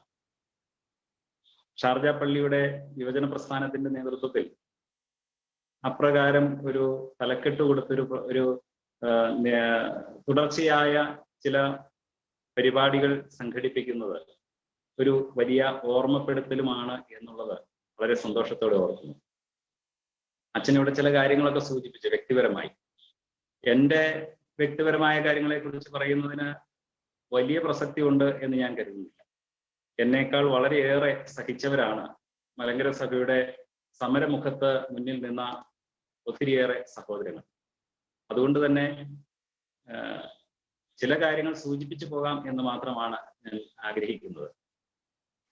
ഈ സഹനം അത് വ്യക്തിപരമായി ഞാൻ സഹിച്ചാലും എൻ്റെ സഹോദരങ്ങൾ സഹിച്ചാലും യാക്കോബായ സഹോദരങ്ങൾ സഹിച്ചാലും സഹനം തന്നെയാണ്. ഏത് സഹനമാണെങ്കിലും സഭയുടെ ഐക്യത്തിനും സഭയുടെ യശസ്സിനുമായി തീരണം എന്നുള്ളതാണ് നമ്മുടെ പ്രാർത്ഥന. ആ ഒരു പ്രാർത്ഥനയോടെ അങ്ങനെ ഒരു സഹനം നാം അനുഭവിക്കുമ്പോൾ അത് സത്യത്തിന് വേണ്ടിയുള്ള സഹനമാണെങ്കിൽ അത് അർത്ഥവത്തായി തീരും എന്നുള്ള കാര്യത്തിൽ യാതൊരു സംശയമില്ല. പലപ്പോഴും പീഡനങ്ങൾ സഹിക്കുന്നത് നമ്മുടെ കയ്യിലിരിക്കൊണ്ടാണ് എന്നുള്ളത് നമുക്കറിയാം. സഹനങ്ങൾ അങ്ങനെയാണ്. അപ്പോ സഹനത്തെ തന്നെ അതിന്റെ ശരിയായ സഹനമാണ് എന്ന് തിരിച്ചറിയുവാൻ കഴിയുന്ന, അല്ലെങ്കിൽ തിരിച്ചറിഞ്ഞ സഹനം ഏൽക്കുന്നവരെ കുറിച്ചാണ് എനിക്ക് സൂചിപ്പിക്കാനുള്ളത്. ഞാൻ തുടങ്ങുന്നത് പീച്ചാനിക്കാട് പള്ളിയിൽ നിന്നാണ്. 2004 അച്ഛനായി വന്നതിന് ശേഷം ആദ്യം എന്നെ ചുമതലപ്പെടുത്തിയ ഒരു ലഘുകാലത്തേക്ക് ചുമതലപ്പെടുത്തിയത് കുറുപ്പമ്പടി സെന്റ് തോമസ് കാതോലിക്കറ്റ് സെന്ററിലാണ്. അവിടെ നിന്ന് വളരെ പെട്ടെന്ന് തന്നെ പീച്ചാനിക്കാട് പള്ളിയുടെ വികാരിയായി ചുമതല ഏൽക്കേണ്ട വന്ന ഒരു സാഹചര്യം. ബഹുമാനപ്പെട്ട അഭിമന്യനായ ഡോക്ടർ എബ്രഹാം മാർ സേവേറിയസ് തിരുമേനിയുടെ ഇടവക പള്ളിയാണ് പീച്ചാനിക്കാട് പള്ളി. അദ്ദേഹത്തിന്റെ കുടുംബ വീട് അവിടെയാണ്, സഹോദരങ്ങളെല്ലാം അവിടെയാണ്. ആ പള്ളിയിൽ ചുമതലയേൽക്കുമ്പോൾ ഉണ്ടായ ചില അനുഭവങ്ങൾ ഞാൻ അവിടെ ചെല്ലുന്ന സമയത്ത് അറിഞ്ഞിരിക്കണം. പീച്ചാനിക്കാട് പള്ളി പൂർണ്ണമായും യാക്കോബായ സഹോദരങ്ങളുടെ കൈവശത്തിലാണ്. അങ്ങനെ ആകാനൊരു കാരണമുണ്ടായി. എബ്രഹാം സേവേറിയസ് തിരുമേനി ഓർത്തഡോക്സ് സഭയിൽ ഭാഗമായി തീരുന്ന സമയത്ത് 1995 വിധിയെ തുടർന്ന് ഓർത്തഡോക്സ് സഭയുടെ ഭാഗമായി തീരുന്ന സമയത്ത് പീച്ചാനിക്കാട് പള്ളിയിലെ 60% ആളുകൾ സഭാ യോജിപ്പിന് അനുകൂലം നിന്നവരും ഓർത്തഡോക്സ് സഭയുടെ ഭാഗമായി തീർന്ന ആളുകളുമാണ്. പക്ഷേ ഏതാനും വർഷങ്ങൾ കൊണ്ട് ആ പള്ളി യാക്കോബായ സഹോദരങ്ങളുടെ മാത്രം കൈവശത്തിലായി. ഞാനിത് സൂചിപ്പിക്കുന്നത് എന്താണെന്ന് വെച്ച് കഴിഞ്ഞാൽ, നമ്മൾ അറിഞ്ഞിരിക്കണം, പല പള്ളികളും യാക്കോബായ സഹോദരങ്ങളുടെ ഭൂരിപക്ഷത്തിന്റെ കീഴിലാണ് എന്ന് ഇപ്പോൾ ഉറക്കെ പ്രഖ്യാപിക്കുന്ന സാഹചര്യങ്ങൾ ഉണ്ടാകുമ്പോൾ അതിന്റെ പിന്നിൽ ഒരു ചരിത്രമുണ്ടാകും. അത് നമ്മൾ ഈ സഹന പുരാണത്തിൽ ചില ഓർമ്മപ്പെടുത്തലുകളാണ്, അല്ലെങ്കിൽ അറിവുകൾ, മറഞ്ഞു കിടക്കുന്ന അറിവുകളെ കുറിച്ചുള്ള അറിവുകൾ കൂടിയാണെന്ന് പറഞ്ഞുകൊണ്ടാണ് ഞാൻ സൂചിപ്പിക്കുന്നത്. ഈ പള്ളി ആരുടെ നിയന്ത്രണത്തിൽ കൊണ്ടുപോകണം എന്നുള്ളതിനെ കുറിച്ച് ഗൗരവമായ ചർച്ച നടന്നു. സർക്കാർ ഭാഗത്ത് നിന്ന്, പ്രത്യേകിച്ച് RDOയുടെ ഭാഗത്ത് നിന്നാണ് അതിനെ നിയോഗിക്കപ്പെട്ട് ചർച്ചകളൊക്കെ നടന്നത്. അന്ന് RDO നമ്മളുടെ വൈദികരുടെ മുന്നിൽ വെച്ച, അല്ലെങ്കിൽ ചർച്ചയ്ക്ക് പോയവരുടെ അടുക്കൽ വ്യക്തിപരമായി പറഞ്ഞൊരു കാര്യം, 2 കൂട്ടർക്കും ഒരുപോലെ വീതം തരാം. പക്ഷെ അതിനൊരു പ്രതിഫലം അദ്ദേഹം ആവശ്യപ്പെട്ടു. 50,000 രൂപ അന്നത്തെ സമയത്ത് അത് ആവശ്യപ്പെട്ടു. KM സക്രിയാച്ചൻ കോതമംഗലം മാർത്തോമാ ചെറിയുള്ളയുടെ വികാരിയായിരുന്ന, സഭയുടെ വർക്കിംഗ് കമ്മിറ്റി അംഗമായിരുന്ന, പലപ്പോഴും ട്രിബ്യൂണലിന്റെ ചെയർമാനൊക്കെ ആയിരുന്ന KM സക്രിയാച്ചൻ അന്ന് അങ്കമാലി ഭദ്രാസനത്തിലെ പ്രമുഖനായ വൈദികനായിരുന്നു. അദ്ദേഹം പറഞ്ഞൊരു കാര്യം, പണം കൊടുത്തിട്ട് ഒരു പള്ളിയുടെ വീതം വാങ്ങണ്ട, അത് നമ്മുടെ നിലപാടല്ല. അറിഞ്ഞിരിക്കേണ്ട ഒരു കാര്യമാണ്. എന്താ സംഭവിച്ചത്? 50,000 രൂപ അന്ന് കൈക്കൂലി കൊടുത്തിരുന്നുവെങ്കിൽ മലങ്കര സഭയ്ക്ക് ഒരു പള്ളിയുടെ ഭൂരിപക്ഷം അത് നമ്മൾ ചെയ്യാതിരുന്നതിന് ശേഷം അങ്ങനെ പണം കൊടുത്ത് വാങ്ങിയ ആ പള്ളിയുടെ അധികാരം ഇന്ന് ബഹുഭൂരിപക്ഷം എന്ന് അവർ അവകാശപ്പെട്ട് കൈവശം വെച്ചിരിക്കുകയാണ്. അതിന്റെ വിധി നടത്തിപ്പിന് വേണ്ടിയിട്ട് കഴിഞ്ഞ ദിവസങ്ങൾ അവിടെ പോയപ്പോഴും വൈദികർ ഉൾപ്പെടെയുള്ള ആളുകൾ മൃഗീയമായി മർദ്ദിക്കപ്പെട്ടു. അപ്പോ ഞാനിത് സൂചിപ്പിച്ചു വന്നത് ഇങ്ങനെ ഓരോ ചരിത്രങ്ങൾ നമ്മുടെ പല പള്ളികളുടെയും കഴിഞ്ഞ കാലങ്ങളിലുണ്ട്. അത് സമൂഹം അറിഞ്ഞിരിക്കേണ്ട ഒരു കാര്യമാണ്. വിശ്വാസ സമൂഹവും പൊതുസമൂഹവും അറിഞ്ഞിരിക്കേണ്ട കാര്യമാണ്. വർഷങ്ങളോളം അവിടെയുള്ള ആളുകൾക്ക്, ഓർത്തഡോക്സ് സഭയിൽപ്പെട്ട ആളുകൾക്ക് പള്ളിയില്ലാതെ അനാഥരായി ശുശ്രൂഷകൾ നടക്കാതെ, ശുശ്രൂഷകൾ സംബന്ധിക്കാൻ കഴിയാതെ പോയി. സ്വാഭാവികമായിട്ട് എന്താ സംഭവിച്ചത്?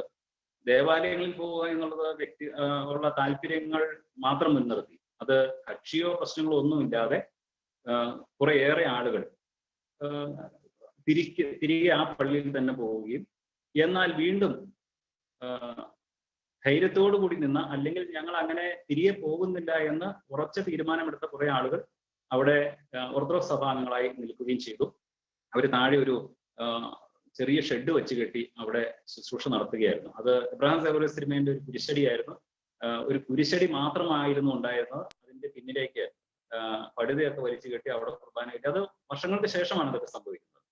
ആ ഒരു സാഹചര്യത്തിലാണ് ഞാൻ അവിടെ വികാരിയായിട്ട് ചുമതലയേൽക്കുന്നത്. അവിടെ ചെന്ന് കഴിഞ്ഞപ്പോൾ സംഘർഷം നിലനിൽക്കുന്ന ഒരു സമയമാണ്. നമുക്ക് സെമിത്തേരിയിൽ പോകാൻ അനുവാദം കിട്ടുന്നില്ല, അങ്ങനെയുള്ള കുറെ പ്രശ്നങ്ങളുള്ള സമയത്താണ് ഞാൻ അവിടെ ചെല്ലുന്നത്.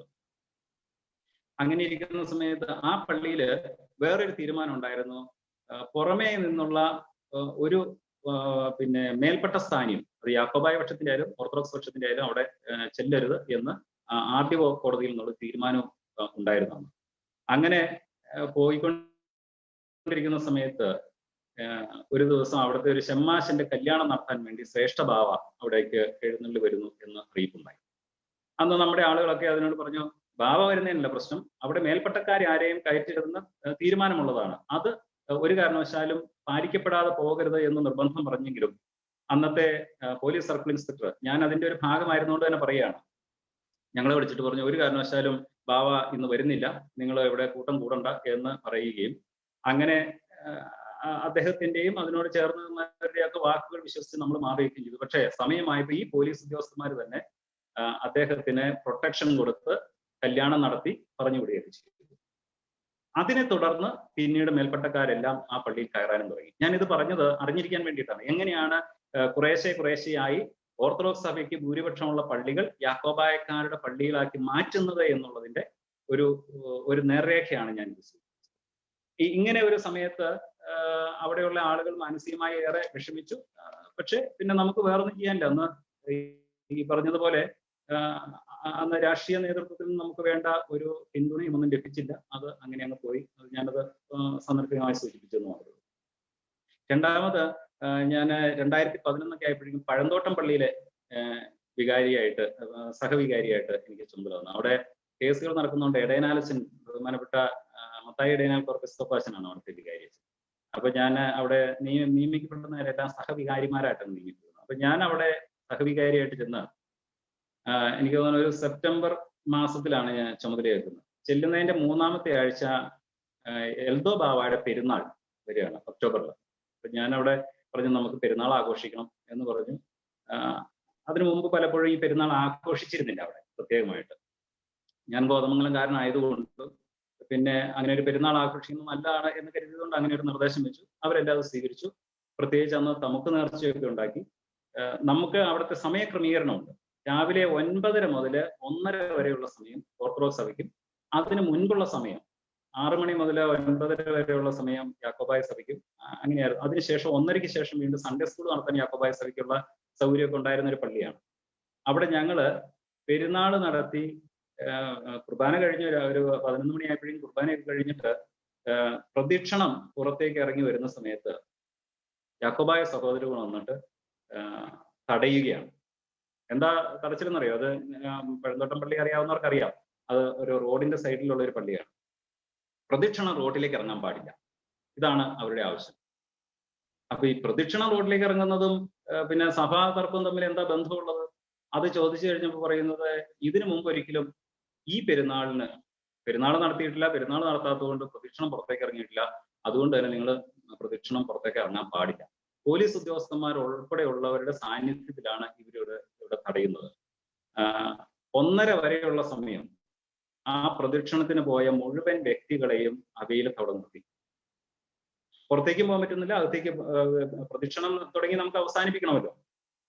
ഞാൻ ഇതും സൂചിപ്പിച്ചത് ഒരു വലിയ സമൂഹത്തെ പീഡിപ്പിക്കുന്നതിന്റെ ഒരു ചിത്രമാണ്. നമ്മൾ പലപ്പോഴും കാണാത്തൊരു ചിത്രമാണ്. അപ്പൊ ഞാൻ അന്ന് സർക്കിൾ ഇൻസ്പെക്ടർ ആയിരുന്ന ആളോട് ചോദിച്ചു, ഈ മെയിൻ റോഡിലൂടെ പ്രദക്ഷിണം നടത്തണമെങ്കിൽ അതിന് ചില നിയമങ്ങളൊക്കെ ഉണ്ട്. ആ നിയമങ്ങൾ ലംഘിക്കാതെ പ്രദക്ഷിണം നടത്തുന്നതിന് തടസ്സമൊന്നുള്ള കാര്യമല്ല. പ്രത്യേകിച്ച് അത് അത്ര പ്രാധാന്യമില്ലാത്ത ഒരു റോഡുമാണ്. തൊട്ടടുത്തുള്ള കുരിശടി വരെ പോയിട്ട്, ദേവനിവാസിന്റെ മുന്നിലുള്ള കുരിശടി വരെ പോയിട്ട് തിരിച്ചു വരണം, എത്രയേ ഉള്ളൂ കാര്യങ്ങൾ. അദ്ദേഹം പറഞ്ഞു, ഇവരിവിടെ നിൽക്കുന്നതുകൊണ്ട് അത് ചെയ്യാൻ കഴിയില്ല. പരിശുദ്ധ എൽദോ ബാവയുടെ പെരുന്നാൾ തടഞ്ഞ ആ സമയം മുതൽ പിന്നീട് ഓരോ സമയങ്ങളിലും അവിടുത്തെ ആ തടഞ്ഞവരുടെ സഭാ പ്രവർത്തനങ്ങളിൽ ഓരോ ദിവസം തോറും തിരിച്ചടികളാണ് കിട്ടിക്കൊണ്ടിരുന്നത്. മറ്റൊന്ന്, 9:30 കുർബാനയ്ക്ക് ചെല്ലുന്ന സമയത്ത് അവിടെ ചെയ്യുന്ന ഒരു പണി എന്തായിരുന്നു അറിയാം? ഞാൻ ചെല്ലുന്ന സമയത്തൊക്കെ ഒരു ചെയിനിട്ട് അത് വലിച്ചു മുറുക്കി കെട്ടിച്ചു. ഒരു 10-15 മിനിറ്റ് നേരം അതിനോട് അധ്വാനിച്ചാലാണ് ഈ ചെയിൻ ഒന്ന് അഴിച്ചെടുക്കാൻ പറ്റുന്നത്. അതിന് മാത്രം കഷ്ടപ്പാടായിരുന്നു. പക്ഷെ ഒരു 3-4 ആഴ്ചകൾ കൊണ്ട് അതിൽ നിന്നൊക്കെ അവർ പിന്നോട്ട് മാറി. ഈ പെരുന്നാൾ തടഞ്ഞതോടുകൂടി അവർക്കുണ്ടായ ചില മാനസിക വിഷമങ്ങളൊക്കെ മുഖാന്തരമായി പിന്നെ അവിടുത്തെ സ്ഥിതിഗതിയിൽ കുറെയൊക്കെ ശാന്തമായി തീരുന്ന ഒരു സാഹചര്യമാണ് ഉണ്ടായിരുന്നത്. അത് നമ്മൾ അറിഞ്ഞിരിക്കാൻ വേണ്ടിയിട്ട് പറയുകയാണ്. പരിശുദ്ധ എൽദോ ബാവായെ 1947 മലങ്കര സഭ പരിശുദ്ധനായി പ്രഖ്യാപിച്ചതാണ്. യാക്കോബായ സഭ ഇപ്പോഴും പരിശുദ്ധനായിട്ട് 1982 പ്രഖ്യാപിച്ചു എന്ന് പറയുന്നുണ്ടെങ്കിലും ഒരു പ്രാദേശിക പരിശുദ്ധനായിട്ടൊക്കെയാണ് പ്രഖ്യാപിച്ചിരിക്കുന്നതെന്നാണ് ഞാൻ മനസ്സിലാക്കുന്നത്. അതുതന്നെയുമല്ല, എൽദോ ബാവായുടെ ഖബറിടം പരിശുദ്ധ മദ്ബഹായിലുള്ളത് താഴേക്ക് ഇറക്കി വയ്ക്കാതെ പരിശുദ്ധനായിട്ട് പ്രഖ്യാപിക്കില്ല എന്ന് അന്ത്യോക്യയിലെ പരിശുദ്ധ പാത്രിയർക്കീസ് ബാവ ആവർത്തിച്ച് അവരോട്, ചെറിയ പള്ളി ഭരണസമിതിയോട് ആവശ്യപ്പെട്ടിട്ടുള്ളതും എനിക്ക് അറിയാവുന്ന ഒരു കാര്യമാണ്. 82 പിന്നെ നിർബന്ധത്തിന് വഴങ്ങി അദ്ദേഹം പരിശുദ്ധനായിട്ട് പ്രഖ്യാപിക്കപ്പെട്ടു എന്നാണ് എനിക്ക് മനസ്സിലാക്കാൻ കഴിഞ്ഞിട്ടുള്ളത്. സമയക്കുറവ് കൊണ്ട് ഞാൻ പെട്ടെന്ന് അങ്ങ് പറഞ്ഞു പോവുകയാണ്. മൂന്നാമത്തെ ഒരു പ്രശ്നം വന്നിരിക്കുന്നത് പെരുമ്പാവൂർ പള്ളിയുമായി ബന്ധപ്പെട്ടാണ്. പിന്നീട് എനിക്ക് പെരുമ്പാവൂർ പള്ളിയുടെ ചുമതലയാണ് നൽകിയത്. അപ്പോ അവിടെ ചുമതലയേറ്റ സമയത്തുണ്ടായ സാഹചര്യം, രാവിലെ 6 മണി മുതൽ 8:45 മണി വരെയുള്ള സമയമാണ് നമുക്ക് കുർബാന ചൊല്ലാനുള്ള സമയം. വേറെ ഒരു കാര്യത്തിനും അവിടെ നമുക്ക് അനുവാദം കിട്ടിയിട്ടില്ല. ഒരു കല്യാണം നടത്താൻ നമുക്ക് അനുവാദമില്ല. 40-40 വർഷത്തോളം നമ്മൾ ആ പള്ളിയിൽ വെച്ചൊരു വിവാഹം പോലും നടത്തി കൊടുക്കാൻ നമ്മളെ കൊണ്ട് സാധിക്കാതെ വന്നിട്ടുണ്ട്. അതിന്റെ കാരണം ഈ 6-നും 8:45-നും ഇടയ്ക്ക് വിവാഹമോ മാമോദീസായോ ഇതുപോലുള്ള ശുശ്രൂഷകൾ എന്തെങ്കിലും ഉണ്ടെങ്കിൽ അതെല്ലാം നടത്തിക്കൊള്ളണമെന്നാണ് നിർദ്ദേശം വന്നിരുന്നത്. അത് ഒരു തരത്തിലും ലംഘിക്കപ്പെട്ടില്ല. അതുകൊണ്ട് തന്നെ ശവസംസ്കാരത്തിന് മാത്രം അതാത് ആളുകൾക്ക് നടത്താം എന്നുള്ളൊരു അനുവാദം കോടതി തന്നിരുന്നു. ബാക്കി എല്ലാ കാര്യങ്ങളിലും നമുക്ക് നമ്മുടെ ശുശ്രൂഷകൾ നടത്തപ്പെടുവാൻ വളരെ ബുദ്ധിമുട്ട് ഉണ്ടാവുകയും ചെയ്തു.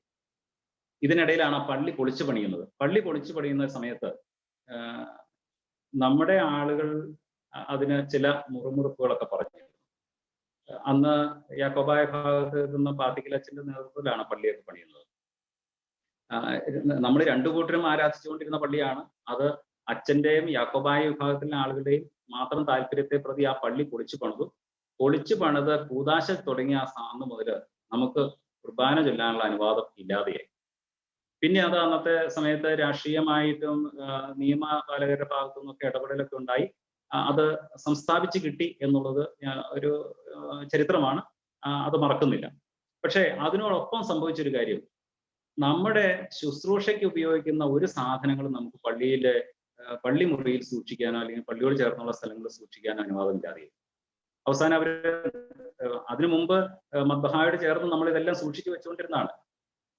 ഷെൽഫില് തബിലൈത്ത ഉൾപ്പെടെയുള്ള നമ്മുടെ കുർബാന സാധനങ്ങളെല്ലാം അതിനകത്ത് വെച്ച് കാപ്പ സെറ്റ് ഉൾപ്പെടെയുള്ളതെല്ലാം അവിടെ വെച്ചിട്ടാണ് പോരുന്നത്. അതെല്ലാം അവര് ഒരു ഷെൽഫിന്റെ അകത്താക്കി അവിടെ വെക്കാൻ പറ്റില്ല എന്ന് പറഞ്ഞിട്ട് ഒടുവിൽ പുതിയ പള്ളി പണിത് കൂതാശ ചെയ്തതിനു ശേഷം പടിഞ്ഞാറ് വശത്ത് ആ പള്ളിയുടെ മേളിലേക്ക് കയറിപ്പോൻ ഒരു സ്റ്റെയർ കേസ് ഉണ്ട്. സ്റ്റെയർ കേസിന്റെ അടിയിലാണ് നമ്മുടെ വിശുദ്ധ വസ്തുക്കളെല്ലാം സൂക്ഷിക്കാൻ വേണ്ടിയിട്ട് ഒരു സ്ഥലം അനുവദിച്ചു തന്നത്. അവിടെ മിണ്ടാൻ പറ്റില്ലായിരുന്നു. അത്ര വർഗീസേട്ടൻ ഉൾപ്പെടെയുള്ള ആളുകളൊക്കെ വളരെ ശക്തമായിട്ട് നിലനിന്നിരുന്നു എന്നുള്ളത് മറക്കുന്നില്ല. അതോടൊപ്പം തന്നെ നമ്മളെ പീഡിപ്പിക്കാവുന്നതിന്റെ പരമാവധി അവര് പീഡിപ്പിച്ചാണ് നമുക്കവിടെ അവിടെ ശുശ്രൂഷകൾ നടത്താൻ സാധിച്ചത്. ഒരു പ്രാവശ്യം അത് വർഷം ഞാൻ ഓർക്കുന്നില്ല, ഗോകുൽത്ത വലിയ നോമ്പിന്റെ സമയത്തുള്ള ഗോകുൽത്ത ഒരു ഞായറാഴ്ച ദിവസം നമ്മൾ പള്ളിയിൽ ചെല്ലുമ്പോൾ കാണുന്നത് അത് ഒടിച്ചു നുറുക്കി പള്ളിയുടെ കിഴക്ക് വശത്തുള്ള സെമിത്തേരി കൊണ്ടിട്ടിരിക്കുക. നിങ്ങളൊന്ന് ആലോചിച്ച് നോക്കണം. ഗോകുൽത്ത എടുത്ത് മടക്കി ഷെൽഫിന്റെ അകത്ത് വെച്ചിട്ട് പോരാൻ പറ്റില്ലല്ലോ. ഗോകുൽത്ത നാട്ടി വെച്ചിട്ടാ പോരുന്നത്. അത് ഒടിച്ചു നുറുക്കി സെമിത്തേരിയിൽ കൊണ്ടുപോയി കളഞ്ഞ ഒരു ചരിത്രം അതെനിക്ക് തോന്നുന്നത് പെരുമ്പാവൂർ പള്ളിയിലെ യാക്കോബായക്കാർക്ക് മാത്രം അവകാശപ്പെട്ട ഒരു അവർക്ക് അഭിമാനിക്കാം എന്ന് കരുതുന്ന ഒരു കാര്യമാണ്.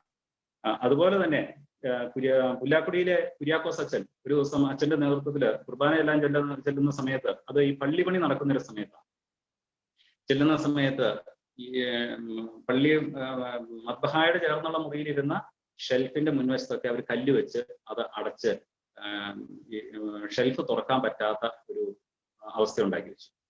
അതിനുശേഷം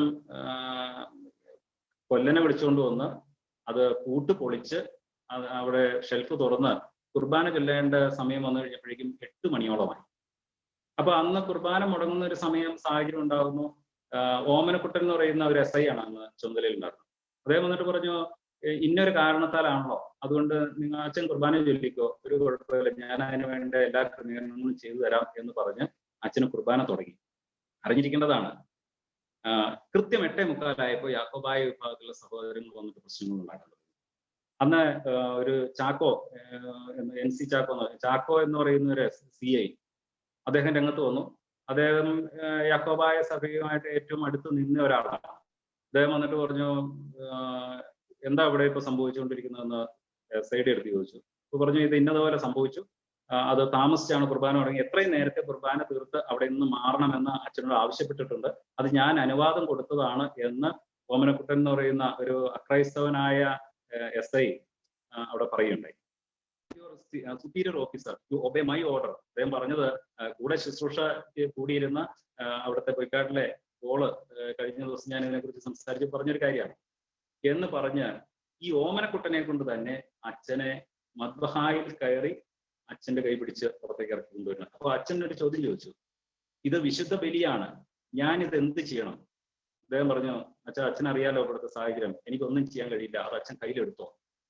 എന്നിട്ട് MC റോഡ് ക്രോസ് ചെയ്ത് അതിന്റെ അപ്പുറവശത്ത് നമുക്കുണ്ടായിരുന്ന ഒരു വാടക കെട്ടിടത്തിലെ മേശപ്പുറത്ത് കൊണ്ടുപോയി വെച്ച് കുർബാന അനുഭവിച്ച് കുർബാന തീർക്കേണ്ട ഒരു സാഹചര്യം പെരുമ്പാവൂർ പള്ളിയിലെ ഒരു വികാരി അച്ഛൻ ഉണ്ടായതാണ്.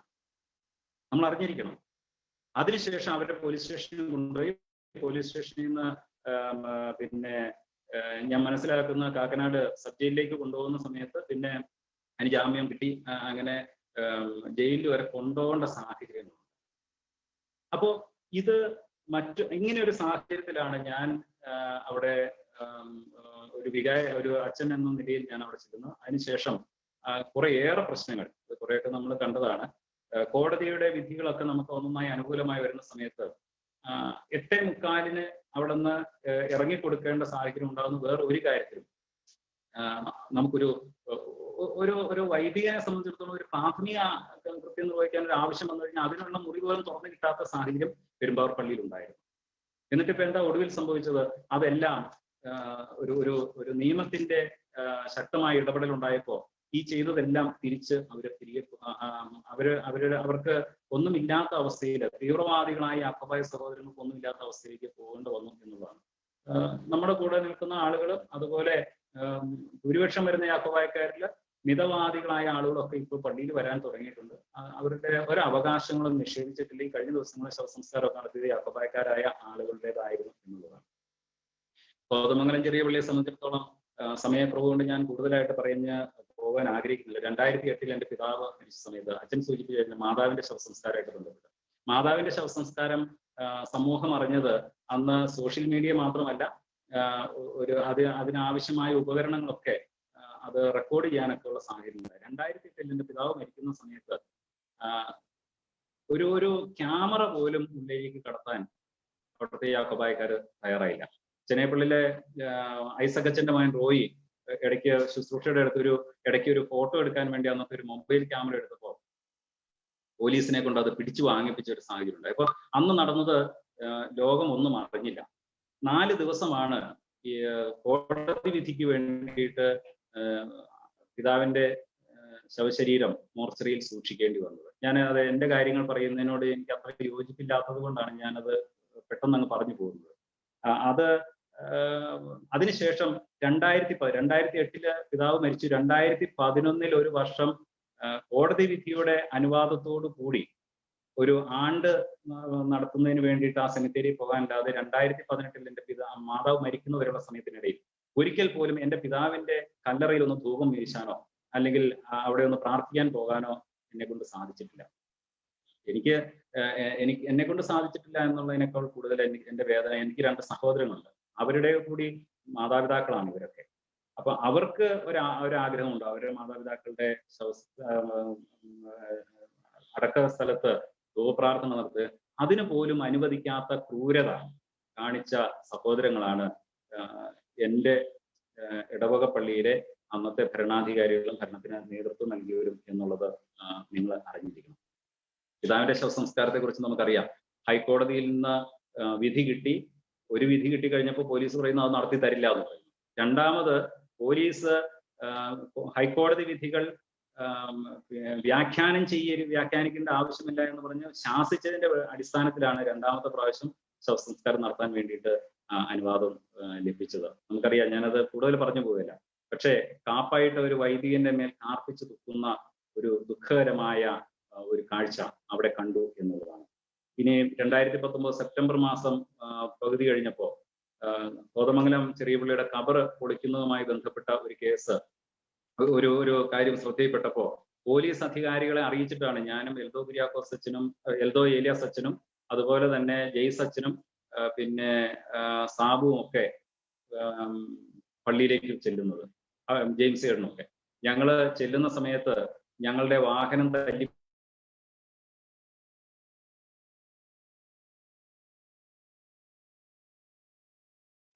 തകർക്കുന്നത് പോലെ വാഹനം തല്ലിപ്പൊളിച്ച് വാഹനത്തിന് കേടുവരുത്തി ജെയ്സ് കണ്ണിന് കാഴ്ച പോകേണ്ട ഒരു സാഹചര്യം ഉണ്ടായി. കൂടിയിരുന്ന എല്ലാവർക്കും മർദ്ദനം വന്ന് എൻ്റെ കൈ ഒടിച്ചു. ഇതെല്ലാം സംഭവിച്ചത് നമ്മൾ കണ്ടതാണ്. ഞാനത് കൂടുതലായിട്ട് കടന്നു പോകുന്നില്ല.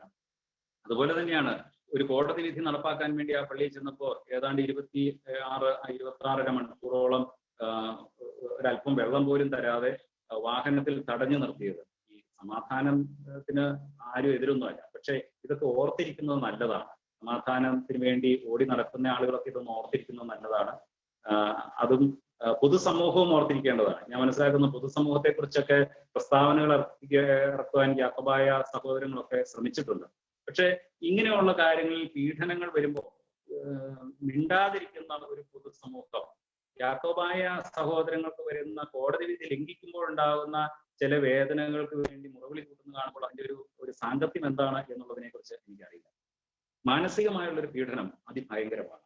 അത് ഞങ്ങൾക്കൊക്കെ ഇങ്ങനെ ശാരീരികമായ പീഡനങ്ങൾ ഉണ്ടായെങ്കിലും മാനസികമായ പീഡനങ്ങൾ അനുഭവിച്ച ഒത്തിരിയേറെ ആളുകളുണ്ടായി. അച്ഛനെ സൂചിപ്പിച്ചു, ഞാൻ ഷാർജ പള്ളിയിൽ വന്നത്. ഷാർജ പള്ളിയിൽ വന്നതിന് ശേഷം പറഞ്ഞത് അവിടെ ഷാർജ പള്ളിയെ പോലും ആക്ഷേപിക്കാൻ വേണ്ടിയിട്ടുണ്ടായ ഒരു പീഡന പർവ്വം അച്ഛൻ ഓർക്കുന്നുണ്ടാവും. ഷാർജ പള്ളിയിൽ സാമ്പത്തിക ക്രമക്കേട് നടത്തി അവിടെ പോലീസ് ഇടപെട്ടു എന്നൊക്കെ പറഞ്ഞിട്ട് നമ്മുടെ സഹോദരങ്ങൾ തന്നെ പോസ്റ്റുകൾ ഇറക്കുകയും അത് വ്യാപകമായിട്ട് പ്രചരിപ്പിക്കുകയൊക്കെ ചെയ്തു. പിന്നെ മറ്റൊന്ന്, എനിക്ക് വേണ്ടിയിട്ട് പ്രാർത്ഥിക്കുന്ന ഒരു സമൂഹമുണ്ട് എൻ്റെ സഹോദരങ്ങളായ യാക്കോബായക്കാര്. എനിക്ക് തൈലാഭിഷേകമൊക്കെ അവർ തന്നിരിക്കുക. തൈലാഭിഷേകം തരിക, അതിനുശേഷം പ്രതീകാത്മകമായി എന്നെ ശവപ്പെട്ടിയിൽ കിടത്തി അടക്കുകയൊക്കെ ചെയ്തു. അപ്പൊ ഇതെല്ലാം ചെയ്യുന്നത്, ഇതൊക്കെ ഒരു ചില സമയത്ത് ഇതൊക്കെ ഒരു സന്തോഷത്തോടെ അല്ലെങ്കിൽ എന്താ ഒരു തമാശിന്റെ ഭാഗമായിട്ടൊക്കെ അവർ കാണിച്ചതാണെന്നുള്ള ചിന്തയിൽ അങ്ങ് കടന്നു പോവുകയാണ്. ഇതെല്ലാം വലിയ പീഡനങ്ങൾക്ക് ഇരയാകുന്നവർക്ക് ഉണ്ടാകുന്ന മാനസിക വിഷമങ്ങളൊക്കെയാണ്. അത് എനിക്കിതുപോലെ ഉണ്ടായെങ്കിൽ എന്നെ പോലെ ആയിരക്കണക്കിന് ആളുകൾക്ക്, വടക്കൻ മേഖലയിൽ പ്രത്യേകിച്ച് ആയിരക്കണക്കിന് ആളുകൾക്ക് അടുത്ത കാലങ്ങളിൽ ഇതെല്ലാം ഉണ്ടായിട്ടുണ്ട്. ഞാൻ കൂടുതലായിട്ട് തീർക്കുന്നില്ല, സമയം തന്നതിനേക്കാൾ എനിക്ക് തോന്നുന്നു ഒരു 5 മിനിറ്റ് ഞാൻ കൂടുതൽ എടുത്തിട്ടുണ്ട്. എനിക്ക് ഒറ്റ കാര്യം മാത്രമാണ് പറയാനുള്ളത്, പീഡനങ്ങൾ ഇങ്ങനെ തുടരട്ടെ, അതോടൊപ്പം സഹനങ്ങളും തുടരട്ടെ. ആ സഹനങ്ങളുടെ ഒടുവിൽ കർത്താവ് ഉയർത്തെഴുന്നേറ്റതുപോലെ സത്യം ഉയർത്തെഴുന്നേൽക്കുന്ന ഒരു നല്ല കാലം മലങ്കര സഭയ്ക്ക് ഉണ്ടാവും. ഞാൻ മലങ്കര സഭ എന്ന് പറയുന്നത് ഓർത്തഡോക്സ് സഭയെ മാത്രം ഉൾപ്പെടുത്തിയല്ല, ഓർത്തഡോക്സ് യാക്കോബായ സഭകൾ ഒരുമിച്ച് ചേരുന്ന മലങ്കര സഭയ്ക്ക് ഒരു ഉയർത്തെഴുന്നേൽപ്പിന്റെ സമയം ഉണ്ടാവും. അതുവരെയുള്ള സമയങ്ങളിൽ ഈ പീഡനം തുടരുകയും ഈ സഹനം തുടരുകയും ചെയ്യട്ടെ എന്ന് പ്രത്യേകമായിട്ട് പ്രാർത്ഥിക്കുന്നു. അതോടൊപ്പം ഇതിന് നേതൃത്വം നൽകുന്ന ബഹുമാനപ്പെട്ട ജോജി അച്ഛനും ഷാർജ പള്ളി യുവജന പ്രസ്ഥാനങ്ങൾ എല്ലാവരോടും പ്രത്യേകം നന്ദി രേഖപ്പെടുത്തിക്കൊണ്ട് ഞാൻ എൻ്റെ വാക്കുകൾ ചെയ്യുന്നു. ദൈവാനുഗ്രഹിക്കട്ടെ. തീർച്ചയായിട്ടും ഞങ്ങളുടെ എല്ലാം പ്രാർത്ഥനയുണ്ടാകും. ഒക്ടോബർ 2-ന് റംബാച്ചൻ വികാരിയായി ഇവിടെ കുർബാന ചൊല്ലുവാൻ തക്കവണ്ണം ഇടയാകട്ടെ. എപ്പോഴെങ്കിലും റംബാച്ചനോടൊപ്പം നിന്ന് കോതമംഗലം പള്ളിയിൽ കുർബാനയിൽ പങ്കെടുക്കാൻ എനിക്കും ഇടയാകണം, അനേകം വൈദികർക്കും ഇടയാകട്ടെ എന്ന് പ്രാർത്ഥിക്കുന്നു. റംബാച്ചനോട് 1-2 ചോദ്യങ്ങൾ. പൂർണ്ണമായും യാക്കോബായ വിഭാഗക്കാർ മാത്രമുള്ള ഇടവകളിൽ ഈ സുപ്രീം കോടതി വിധി നടപ്പാക്കാൻ സാധിക്കുമോ? ആ ഒരു ചോദ്യത്തിന്റെ യാക്കോബായ വിഭാഗക്കാർ മാത്രം എന്ന് പറയുന്ന പള്ളികൾ ഒന്നും തന്നെ ഇല്ല എന്നാണ് എൻ്റെ വിശ്വാസം. ഞാൻ അതിന്റെ തർക്കത്തിലേക്ക് പോകുന്നില്ല. എല്ലാ പള്ളികളിലും ഒരു ചെറിയ ന്യൂനപക്ഷം തീവ്രവാദികളായിട്ടുണ്ട്. ബാക്കിയുള്ളവരെ സംബന്ധിച്ചിടത്തോളം സഭ യോജിച്ച് പോകണമെന്ന് ആഗ്രഹിക്കുന്ന ആളുകളാണ്. അത് യാക്കോബായ ഓർത്തഡോക്സ് വിഭാഗമല്ല, മലങ്കര സഭയുടെ മക്കളാണ്. ഒന്നാമത്തെ അത് ഞാൻ ഇതിന്റെ ഭാഗമായി സൂചിപ്പിച്ചിരുന്നത്. പിന്നെ സുപ്രീം കോടതിയുടെ ഒരു വിധിയാണ് വന്നിരിക്കുന്നത് എങ്കിൽ അത് എല്ലാ പള്ളികളിലും നടപ്പായേ പറ്റൂ. അതിനൊരു കാരണം ഞാൻ പറയാം. നമ്മൾ ഇതിന് മുൻകൈയിട്ട് ഇറങ്ങുന്നില്ല എന്നുള്ളതേ ഉള്ളൂ. അച്ഛനൊന്ന് ആലോചിച്ചേ, പുതിയ നിയമങ്ങളെല്ലാം അനുസരിച്ച് സാമ്പത്തിക ക്രയവിക്രയങ്ങൾ എന്തെങ്കിലും നടത്തണമെങ്കിൽ അതിന് ഉത്തരവാദിത്തപ്പെട്ട ആളുകൾക്ക് മാത്രമേ ചെയ്യാൻ പറ്റുള്ളൂ. ഒരു ചെക്ക് എഴുതി ഒപ്പിട്ട് കൊടുക്കണം. ഇന്ന് ഈ പിന്നെ കോടതി വിധികൾ നടപ്പാക്കാത്ത പള്ളികളിലെ വികാരിമാരോ അല്ലെങ്കിൽ ട്രസ്റ്റിമാരോ ആരെങ്കിലും ചെക്ക് ഒപ്പിട്ടാൽ അത് നിയമവിരുദ്ധമായ ഒരു കാര്യമാണ്. അതൊരു ക്രിമിനൽ കുറ്റമാണ്. അങ്ങനെ ക്രിമിനൽ കുറ്റം നടത്തിക്കൊണ്ട് എത്ര നാൾ ഈ പള്ളികൾ മുന്നോട്ട് പോകാൻ പറ്റും? അതുകൊണ്ട് തന്നെ നിയമപരമായി എല്ലാ പള്ളികളിലും ഇന്നല്ലെങ്കിൽ നാളെ കോടതി വിധികൾ നടപ്പാകും. അതിൽ യാതൊരു സംശയമില്ല. പക്ഷേ ഈ കോതമംഗലത്തെ മതമൈത്രി ഉണ്ടല്ലോ, അവർക്ക് എന്താ നമ്മളോട് ഇത്ര വിരോധം തോന്നാൻ കാരണം? അവരെന്താ നമ്മളെ പേടിക്കുന്നു? എന്താ അവരുടെ ഒരു ചിന്താഗതി? കോതമംഗലത്തെ മതമൈത്രി എന്ന് പറയുന്നത് ഒരു സാങ്കല്പിക സംവിധാനമാണ്. അതിന്റെ കാരണം അച്ഛനറിയാമോ, കോതമംഗലത്തുള്ള 8-10 പ്രമുഖമായ പ്രസ്ഥാനങ്ങൾ ചെറിയ പള്ളിയുടേതായിട്ടുണ്ട്. കോടിക്കണക്കിന് രൂപയാണ് ഒരു മാസം ശമ്പളം ഇനത്തിൽ കോതമംഗലത്തെ വിവിധ കുടുംബങ്ങളിലേക്ക് ഒഴുകിയെത്തുന്നത്. ഇതിന്റെ മുഴുവൻ ബെനഫിഷ്യറീസ് ആയിട്ടുള്ളത് അവിടുത്തെ കച്ചവടക്കാരാണ്. ഈ പണം ചെലവഴിക്കപ്പെടുന്ന ഭൂരിപക്ഷം അവിടുത്തെ ആളുകൾ തന്നെയാണ്. അപ്പൊ അവർക്ക് ഒത്തിരിയേറെ താല്പര്യങ്ങൾ ഇതിൻ്റെ അകത്തുണ്ട്. മറ്റൊരു കാര്യം, കോതമംഗലം പള്ളിയുടെ വലിയ ഒരു സാമ്പത്തിക അടിത്തറയിൽ നിന്നുകൊണ്ട് അത് അനുഭവിക്കുന്ന കുറെ ആളുകൾ ഈ പണം വേണ്ടതിനും വേണ്ടാത്തതിനും ഉപയോഗപ്പെടുത്തുന്നുണ്ട്. ഞാനത് പറഞ്ഞില്ല എന്നേ ഉള്ളൂ. അച്ഛനറിയാമോ, ഞങ്ങൾ അവിടെ പോയ സമയത്ത് ആ കാറിൽ പോയപ്പോൾ ആ കാറ് തല്ലിപ്പൊളിച്ചതിന് പ്രധാനമായിട്ട് നിന്നത് ചെറിയപള്ളി ഇടവക്കാരല്ല. 5 പേര്, ഞാൻ അവിടുന്ന് ഉള്ളിൽ നിന്ന് പറഞ്ഞത് അനുസരിച്ച് ഞാൻ മനസ്സിലാക്കുന്നത് 5 പേരെ ഫോർട്ട് കൊച്ചി ഭാഗത്ത് നിന്ന് ഈ ക്രിമിനലുകളായ 5 പേരെ എന്ന് പറഞ്ഞാൽ ഗൂണ്ടാ സംഘത്തെ അവിടെ നിയോഗിച്ചിട്ടുണ്ടായിരുന്നു. അതിന് പണം മുടക്കാൻ പള്ളിയുടെ ഇപ്പോഴത്തെ ഭരണാധികാരികൾക്ക് യാതൊരു മടിയില്ല. അവരാണ് ഈ ആക്രമണമൊക്കെ ചെയ്തത്. അച്ഛനെ തല്ലാൻ യാക്കോബായക്കാരെ കൊണ്ട് സാധിക്കില്ല അച്ഛാ. യഥാർത്ഥത്തിൽ ഇവർ പണം കൊടുത്ത് ചെയ്യിക്കുന്നതാണ്. മതമൈത്രിയെ സംബന്ധിച്ചിടത്തോളം അങ്ങനെ തന്നെയാണ്. മതമൈത്രി എന്ന ഒരു ലേബൽ അവിടെ ഉണ്ടെങ്കിലും അതിന് വേണ്ടിയിട്ട് ഞാൻ പേരെടുത്ത് പറയുന്നത് ശരിയല്ല, കാരണം എനിക്ക് പലരെയും നേരിട്ട് അറിയാവുന്ന ആളുകളാണ്. അവരൊക്കെ ഈ പണം കൈകാര്യം ചെയ്യുന്ന ആളുകൾ ആ പണം മുടക്കി അവിടുത്തെ രാഷ്ട്രീയ നേതാക്കന്മാർ ഉൾപ്പെടെയുള്ള ആളുകൾ അവർ പണം കൈപ്പറ്റി അവർ ചെയ്യുന്ന ഒരു കാര്യമാണ്. ഇന്നലെ വൈകിട്ട് തന്നെ എനിക്കൊരു ഫോൺ കോൾ വന്നത്. അത് അവിടുത്തെ പിന്നെ വ്യാപാരി വ്യവസായികളുടെ യുവജന വിങ്ങിന്റെ പ്രസിഡന്റാണ്. അദ്ദേഹം എന്നോട് പറഞ്ഞത്, ഇവിടെ കാണിക്കുന്നതെല്ലാം വളരെ മോശമായിട്ടുള്ള ഒരു കാര്യമാണ്, അച്ഛനെ ഒന്ന് കണ്ട് സംസാരിക്കേണ്ട ഒരു ആവശ്യമുണ്ട് എന്ന് എന്നോട് കഴിഞ്ഞ ദിവസം പറയുണ്ടായി. അപ്പൊ ഇവരിൽ തന്നെ അഭിപ്രായ വ്യത്യാസങ്ങളുണ്ട് ഈ കാണിക്കുന്നത്. അപ്പൊ ഞാൻ പറഞ്ഞു വന്നത് ചുരുക്കി പറയാണ്, പണം മുടക്കിയ ഒരു സ്പോൺസേഡ് പരിപാടിയാണ്. ചെറിയ പള്ളിയുടെ ബാബായുടെ കബറിൽ വരുന്ന പണം എടുത്ത് സ്പോൺസർ ചെയ്ത് നടത്തുന്ന ഒരു പ്രസ്ഥാനം എന്നുള്ളതിനപ്പുറത്തേക്ക് മതമൈത്രിയെ കാണേണ്ടതില്ല എന്നുള്ളതാണ് എന്റെ ചിന്ത. പക്ഷെ ഒരു ചോദ്യം ഉള്ളത്, ഈ കോതമംഗലം പള്ളിയുടെ ഭാഗത്ത് എന്ന് കോവിഡ് തീരും? അതെ, ഞാൻ ഇതിന്റെ അകത്ത് ഈ കോവിഡിന്റെ സംഭവം അച്ഛനറിയാലോ, അല്ലെങ്കിൽ പൊതുസമൂഹത്തിന് അറിയാവുന്ന ഒരു കാര്യമാണ്. ഒരു സ്ഥലത്ത് കോവിഡ് സ്ഥിരീകരിച്ചിട്ടുണ്ടെങ്കിൽ അതിന് അതിന്റെ നടപടികൾ എടുക്കാൻ ഒത്തിരി ക്രമീകരണങ്ങൾ വേണ്ടതുണ്ട്. ഞാൻ കഴിഞ്ഞ ദിവസം ഇതിന്റെ വിവരാവകാശ നിയമം വെച്ചിട്ട് DMOയ്ക്ക് ഒരു ലെറ്റർ കൊടുത്തു കോവിഡിനെ സംബന്ധിച്ചിടത്തോളം. DMO പറഞ്ഞൊരു മറുപടി എനിക്ക് തന്ന മറുപടി എന്താണെന്നറിയാമോ? ഈ DMOയും കളക്ടറും കൂടി എടുക്കേണ്ട തീരുമാനമാണെന്നാണ് പറയുന്നത് ഇങ്ങനെയുള്ള ഗൗരവമായിട്ടുള്ള കാര്യങ്ങളൊക്കെ. അദ്ദേഹം എനിക്ക് മറുപടി തന്നിരിക്കുന്നത്, ഇതിന്റെ മറുപടി തരാൻ വേണ്ടിയിട്ട് ഇത് താലൂക്ക് ആശുപത്രിയിലേക്ക് അയച്ചിട്ടുണ്ടെന്നുള്ള ഒരു മറുപടി എനിക്ക് കിട്ടിയത്. എന്താ അതിന്റെ അർത്ഥം എന്താണെന്നറിയാമോ? DMO അറിയാതെ, അല്ലെങ്കിൽ ഭരണ സംവിധാനം പലതും അറിയാതെ ആരൊക്കെയോ കൂടി തൽപര കക്ഷികൾ, അത് ഗവൺമെന്റ് ഉദ്യോഗസ്ഥന്മാരാകാം, അല്ലെങ്കിൽ ഇതിനോട് ചേർന്ന് നിൽക്കുന്നവരാ, അവരുണ്ടാക്കിയ ഒരു കോവിഡാണ് അവിടെ കൂടുതലായിട്ട് ഉണ്ടായിട്ടുള്ളത്. അത് എന്തായാലും കോവിഡ് മാറാതെ ഇരിക്കുന്ന ഒരു സാഹചര്യം ഉണ്ടാവില്ല.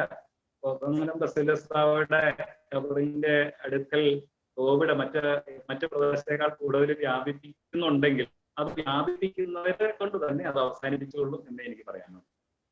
തീർച്ചയായിട്ടും എൽദോ ബാവ എത്രയും വേഗം ഇതിനൊരു നിയന്ത്രണം ഉണ്ടാകും, അതൊക്കെ നമുക്ക് മധ്യസ്ഥയിൽ അഭയപ്പെടാം. ഇന്ന് 3 വക്കീലന്മാരാണ് നമ്മളോടൊപ്പം ഉള്ളത്. ആദ്യത്തെ വക്കീൽ അഡ്വക്കേറ്റ് ബിജുമനാണ്. അത് കഴിഞ്ഞിട്ട് തോമസ് പോൾ റമ്പാച്ചൻ വക്കീലാണ്. മൂന്നാമത് നമ്മുടെ അഡ്വക്കേറ്റ് MY വർഗീസ് കുട്ടിയെ. അദ്ദേഹത്തിന്റെ അനുഭവം പറയാം. അദ്ദേഹത്തിന്റെ അനുഭവങ്ങൾ ഞാൻ ചിലതൊക്കെ മനസ്സിലാക്കി ഒരു 2 ദിവസം കൊണ്ട്. ഒരു സംഭവം തന്നെ അദ്ദേഹത്തിന്റെ ധൈര്യം നമുക്ക് കേൾക്കാം. ബഹുമാനപ്പെട്ട അഡ്വക്കേറ്റ് MY വർഗീസ് കുട്ടിയെ. ബഹുമാനപ്പെട്ട ഷാർജ പള്ളി വികാരി, ബഹുമാനപ്പെട്ട ജോലി അച്ഛൻ, അതുപോലെ നമ്മുടെ പ്രിയപ്പെട്ട സഭാ സെക്രട്ടറി അഡ്വക്കേറ്റ് കേൾക്കാമോ? ബിജുമൻ, സഭാ സെക്രട്ടറി അഡ്വക്കേറ്റ് ബിജുമൻ, എന്റെ പ്രിയ സുഹൃത്തും ആയിട്ടുള്ള തോമസ് പോൾ റമ്പാച്ചൻ, ഈ പരിപാടിയിലേക്ക് എന്നെ ക്ഷണിച്ച ഷാർജ പള്ളിയിലേക്ക് ഓരോ പ്രസ്ഥാനാംഗങ്ങളെ, ഞാൻ ആദ്യമായിട്ട് ഒരു കാര്യം പറയാം. എനിക്ക് തോന്നുന്നത് മലങ്കര സഭയിൽ തന്നെ വളരെ അപൂർവമായിട്ടുള്ള നാമത്തിലുള്ള ഒരു ദേവാലയം മാമലശ്ശേരി ഓർത്തഡോക്സ് പള്ളിയിലെ ഒരു ഇടഭാഗമാണ്. ചെറുപ്പം മുതൽ സൺഡേ സ്കൂളിലും യുവജന പ്രസ്ഥാനത്തിലും അതുപോലെയുള്ള കാര്യങ്ങളിലെല്ലാം സജീവമായി പ്രവർത്തിച്ചു വന്നിരുന്നതാണ്. എന്റെ ഓർമ്മയില് ഞാൻ ഉണ്ടായത് 1973 1974 മുതൽ മാമലശ്ശേരി പള്ളി സഭാ വഴക്കപ്പെട്ട് വ്യവഹാരങ്ങൾ ആരംഭിച്ചിട്ടുള്ളതാണ്. അതിനുശേഷം OS 197/77 എന്ന് പറഞ്ഞുകൊണ്ട് ബഹുമാനപ്പെട്ട എറണാകുളം 1-ാം അഡീഷണൽ പള്ളിക്കോടതി എന്ന് പറയുന്ന കോടതിയിൽ വ്യവഹാരം തുടരുകയും അതില് ഉണ്ടായിട്ടുള്ള ഉത്തരവ് പ്രകാരം religious ceremonies status shall be continued എന്ന് പറഞ്ഞതിന്റെ അടിസ്ഥാനത്തിൽ ഒരു ആഴ്ച വീതം ഒരെണ്ണം ഓർത്തഡോക്സ് വിഭാഗത്തിനും മറ്റ് 2 എണ്ണം യാക്കോബ വിഭാഗത്തിനുമായിട്ട് തുടർന്ന് വന്നിരുന്നു. അങ്ങനെ ഇരിക്കെ 1995 ബഹുമാനപ്പെട്ട സുപ്രീം കോടതി സഭാ കേസിലുണ്ടായ വിധിയെ തുടർന്ന് എനിക്ക് തോന്നുന്നത് മലങ്കര സഭയിലെ ഏറ്റവും ആദ്യം വളരെ മാതൃകാപരമായ രീതിയിൽ 2 വിഭാഗത്തിലുംപ്പെട്ട വൈദികര് കൂടിയാലോചിച്ച് അതിനുശേഷം 2 വിഭാഗത്തിലുംപ്പെട്ട ആളുകളുടെ യോഗം വിളിച്ച് ഒരു ഒത്തുതീർപ്പ് ഡിഗ്രി, OS 197/77 എന്ന കേസിൽ ഒരു ഒത്തുതീർപ്പ് ഡിഗ്രി ഉണ്ടാക്കി. അതായത് ഈ പള്ളി 1934 ഭരണഘടന പ്രകാരം ഭരിക്കപ്പെടുമെന്നും അപ്രകാരം നടത്തപ്പെടുന്ന മലങ്കര അസോസിയേഷൻ ചേർന്ന് നിയമിക്കുന്ന കണ്ടനാട് ഭദ്രാസന മെത്രാപ്പൊലീത്ത നിയമിക്കുന്ന വികാരി മാമലശ്ശേരി പള്ളി വികാരിയായിരിക്കുമെന്നും ആ വികാരിയുടെ നേതൃത്വം നടത്തപ്പെടുന്ന പൊതുയോഗം തിരഞ്ഞെടുക്കുന്ന ഭരണസമിതി പള്ളി ഭരിക്കുമെന്നുള്ള ആ ഭരണസമിതിക്ക് അഡ്വക്കേറ്റ് റിസീവർ അധികാരം കൈമാറണമെന്ന് പറഞ്ഞുകൊണ്ടുള്ള ഒരു ഒത്തുതീർപ്പ് ഡിഗ്രി 1998 ഒക്ടോബർ മാസത്തിലെ പള്ളിയെ സുഹൃത്തുണ്ടായി. ശരിക്കും പറഞ്ഞാല് 1998 മുതൽ 2007 വരെ മാമലശ്ശേരി പള്ളിയുടെ ചരിത്രം എന്ന് പറയുന്നത് പാശ്ചാത്യ വെച്ച് ഇരുപാതിരപ്പെട്ട ആളുകൾ വളരെ സമാധാനപരമായി ശവസംസ്കാരം മറ്റെല്ലാ കാര്യങ്ങളിലും വളരെ സന്തോഷത്തോടെ എല്ലാ കാര്യങ്ങളിലും പങ്കെടുത്ത് വൈദികരും എല്ലാവരും വളരെ സമാധാനപരമായിട്ട് പോയി. അങ്ങനെ ഇരിക്കുന്ന ഒരു സുപ്രഭാതത്തില് യാക്കോബായ വിഭാഗത്തിന് 2 കപ്പലുകൾ മാമലശ്ശേരി കേന്ദ്രീകരിച്ചുകൊണ്ട് അതിലെ ഒരു പുതിയതായ ഒരു വികാരിയം വർഗീസ് പുല്ലാട്ടൻ എന്ന് പറയുന്ന അച്ഛനെ അവരുടെ കണ്ടനാട് ഭദ്രാസനത്തിൽ നിയമിക്കുകയും അദ്ദേഹം ഇവിടെ ചാർജ് എടുത്ത് ഏതാണ്ട് ഒരു വർഷത്തിനുള്ളിൽ 98 ക്ലോസ് ചെയ്ത ഈ കോംപ്രമൈസ് ഡിഗ്രിയായ കേസ് റീഓപ്പൺ ചെയ്ത് ഒരു RFA ബഹുമാനപ്പെട്ട ഹൈക്കോടതിയിൽ ഫയൽ ചെയ്യുകയും ഓരോ ആഴ്ചകളിലും ഓരോ മാസങ്ങളിലും പള്ളിയില് ഞായറാഴ്ച ദിവസങ്ങളിൽ ഏതെങ്കിലും തരത്തിലുള്ള ഒരു നോട്ടീസ് വിതരണം അല്ലെങ്കിൽ എന്തെങ്കിലും തരത്തിലുള്ള ചെറിയ ചെറിയ പ്രശ്നങ്ങൾ ആരംഭിച്ചു. അങ്ങനെ പള്ളിയിൽ വളരെ ചെറിയ രീതിയിൽ ഇങ്ങനെ പ്രശ്നങ്ങൾ ഉണ്ടാക്കാൻ തുടങ്ങി. അതുപോലെ ഈ ചാപ്പലുകളിൽ നിന്ന് ഒരിക്കലും പതിവില്ലാത്ത രീതിയിൽ സെപ്പറേറ്റ് ആയിട്ട് പ്രദക്ഷിണങ്ങൾ വന്ന് അത് പള്ളിയിൽ കയറി പ്രശ്നങ്ങൾ സൃഷ്ടിക്കാൻ തുടങ്ങി. ഇതിനിടയ്ക്ക് പല പ്രാവശ്യം അങ്ങനെയൊക്കെ ചെറിയ ചെറിയ പ്രശ്നങ്ങളുമായിട്ട് പതുക്കെ മുന്നോട്ട് പോയെങ്കിൽ പോലും ഏറ്റവും ആദ്യം ഒരു പ്രശ്നം ഉണ്ടാകുന്നത് 2011 ഒക്ടോബർ മാസം 14 എന്റെയൊക്കെ ജീവിതത്തില് ആദ്യത്തെ ഒരു അനുഭവം മാമലശ്ശേരി പള്ളിയിൽ കുർബാന മുടങ്ങിയ ആദ്യത്തെ അനുഭവം. രാവിലെ കുർബാനയ്ക്കായി മാമലശ്ശേരി പള്ളിയിലെ വൈദികര് തയ്യാറായി നിൽക്കുന്ന സമയത്ത് ഏതാണ്ട് 750ഓളം ആളുകൾ മാമലശ്ശേരി ഇടവയിലുള്ളവർ മാത്രമല്ല പിറവം ഇതിന്റെ ഏറ്റവും വലിയ സ്പോൺസേഴ്സ് എന്ന് പറയുന്നത് പിറവം പള്ളിയാണ്. ക്രമങ്ങളുടെ സ്പോൺസർഷിപ്പ് പിറവം തുടങ്ങിയുള്ള ദേവാലയങ്ങളിൽ നിന്നായിരുന്നു. അങ്ങനെ ഏതാണ്ട് 750ഓളം ആളുകൾ ഒരു വൈദികനെ ഇങ്ങനെ പൊക്കി പിടിച്ച് തോളിലെടുത്തുകൊണ്ട് ഒരു മരക്കുരിശും പിടിച്ചുകൊണ്ട് നേരെ പള്ളിയിലേക്ക് കടന്നു വന്ന് വലിയ പ്രശ്നങ്ങൾ സൃഷ്ടിക്കുകയും പോലീസ് അന്നത്തെ ദിവസം കുർബാനയ്ക്ക് തയ്യാറാക്കി അമീറ എടുത്ത് സ്ത്രീകളടക്കം ബഹറയിലേക്ക് കടക്കാൻ ശ്രമിക്കും. ഞാൻ പറയുകയാണെങ്കിൽ അന്ന് ഈശ്വരൻ ഞങ്ങൾക്ക് തന്നൊരു കൃപ എന്ന് പറയുന്നത് ആ ഐക്യലായിട്ട് അവിടെ നിന്നുകൊണ്ട് ഞങ്ങൾ 14 പേരാണ് ഈ വന്ന 700 ആളുകളെ പോലീസ് അവിടെ ഉണ്ടെങ്കിൽ അവർ നോക്കുകുത്തികളായി നിൽക്കുകയായിരുന്നു. അവിടെ അവരെ തടഞ്ഞു നിർത്തി. പക്ഷെ കുർബാന മുടങ്ങി അന്ന് പള്ളിയിൽ വലിയ ലാത്തിച്ചാർജും പ്രശ്നങ്ങളൊക്കെ ഉണ്ടായി കഴിഞ്ഞു പോയി. അതിനുശേഷം വീണ്ടും കുറച്ച് നാളുടെ പ്രശ്നങ്ങളില്ലാണ്ട് പോയി. പള്ളിയിൽ കുർബാനയും കാര്യങ്ങളും തുടർന്ന് പോയി. അങ്ങനെ ഇരിക്കെ അതിനുശേഷം പിന്നീടുള്ള സംഭവം എന്ന് പറയുന്നത് 2012 മെയ് മാസം 14-15 തീയതികളിൽ ഈ പള്ളിയിലെ പ്രധാന പെരുന്നാളിന്റെ ദിവസമാണ്. 14-ാം തീയതി പതിവ് പോലെ ഈ പള്ളിക്കൊരു പാരമ്പര്യമുണ്ട്. അതായത് ഈ പാമ്പാക്കട പള്ളി ഈ പള്ളിയിൽ നിന്ന് പിരിഞ്ഞുകൊണ്ട് നിരവധി ദേവാലയങ്ങളുണ്ട്. ഈ പരിസരത്തുള്ള നിരവധി ദേവാലയങ്ങളുണ്ട്. അതിലെ ഒന്നാണ് പാമ്പാക്കട വലിയ പള്ളി.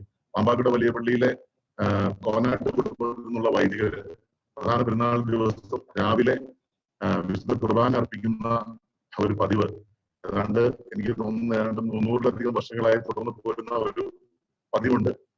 അതിന്റെ ഭാഗമായിട്ട് ഇന്ന് രാവിലെ ബഹുമാനപ്പെട്ട കോനാട്ടച്ഛൻ വിശുദ്ധ കുർബാന അർപ്പിക്കുന്നതിന് വേണ്ടിയിട്ട് കളക്ടർ, പോലീസ് മേധാവി തുടങ്ങിയുള്ള എല്ലാ ആളുകളുടെയും അനുമതിയോടുകൂടി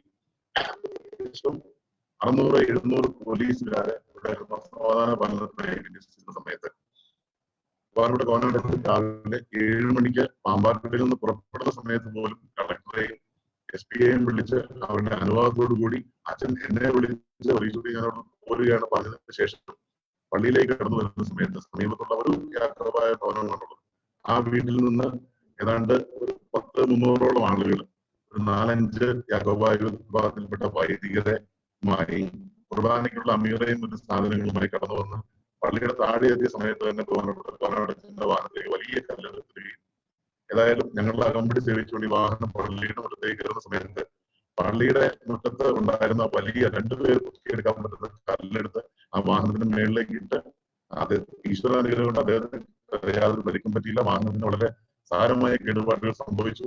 അതിനുശേഷം അന്ന് ഏതാണ്ട് ഉച്ചയ്ക്ക് 2 മണി 3 മണി വരെ ബഹുമാനപ്പെട്ട കോനാട്ടച്ഛന് രാവിലെ വിശുദ്ധ കുർബാനയിൽ പങ്കെടുക്കാൻ വന്ന എന്റെ അമ്മയടക്കമുള്ള പ്രായമായ ആളുകളെ ഒരു പ്രാഥമിക കർമ്മത്തിന് പോലും വിടാതെ പള്ളിക്കുള്ളിൽ കൂട്ടിയിട്ട് 3 മണി വരെ ഒരു കാരണവശാലും പള്ളി തുറക്കാൻ സമ്മതിക്കാതെ ഈ ആവശ്യം ഉന്നയിച്ച് അവിടെ ചെന്ന ആളുകളെ ലാത്തിച്ചാർജ് നടത്തി. ഞാനടക്കമുള്ള ആളുകൾ നിരവധി തവണ 2-3 പ്രാവശ്യം ഞങ്ങൾ ലാത്തിച്ചാർജ് ചെയ്തു.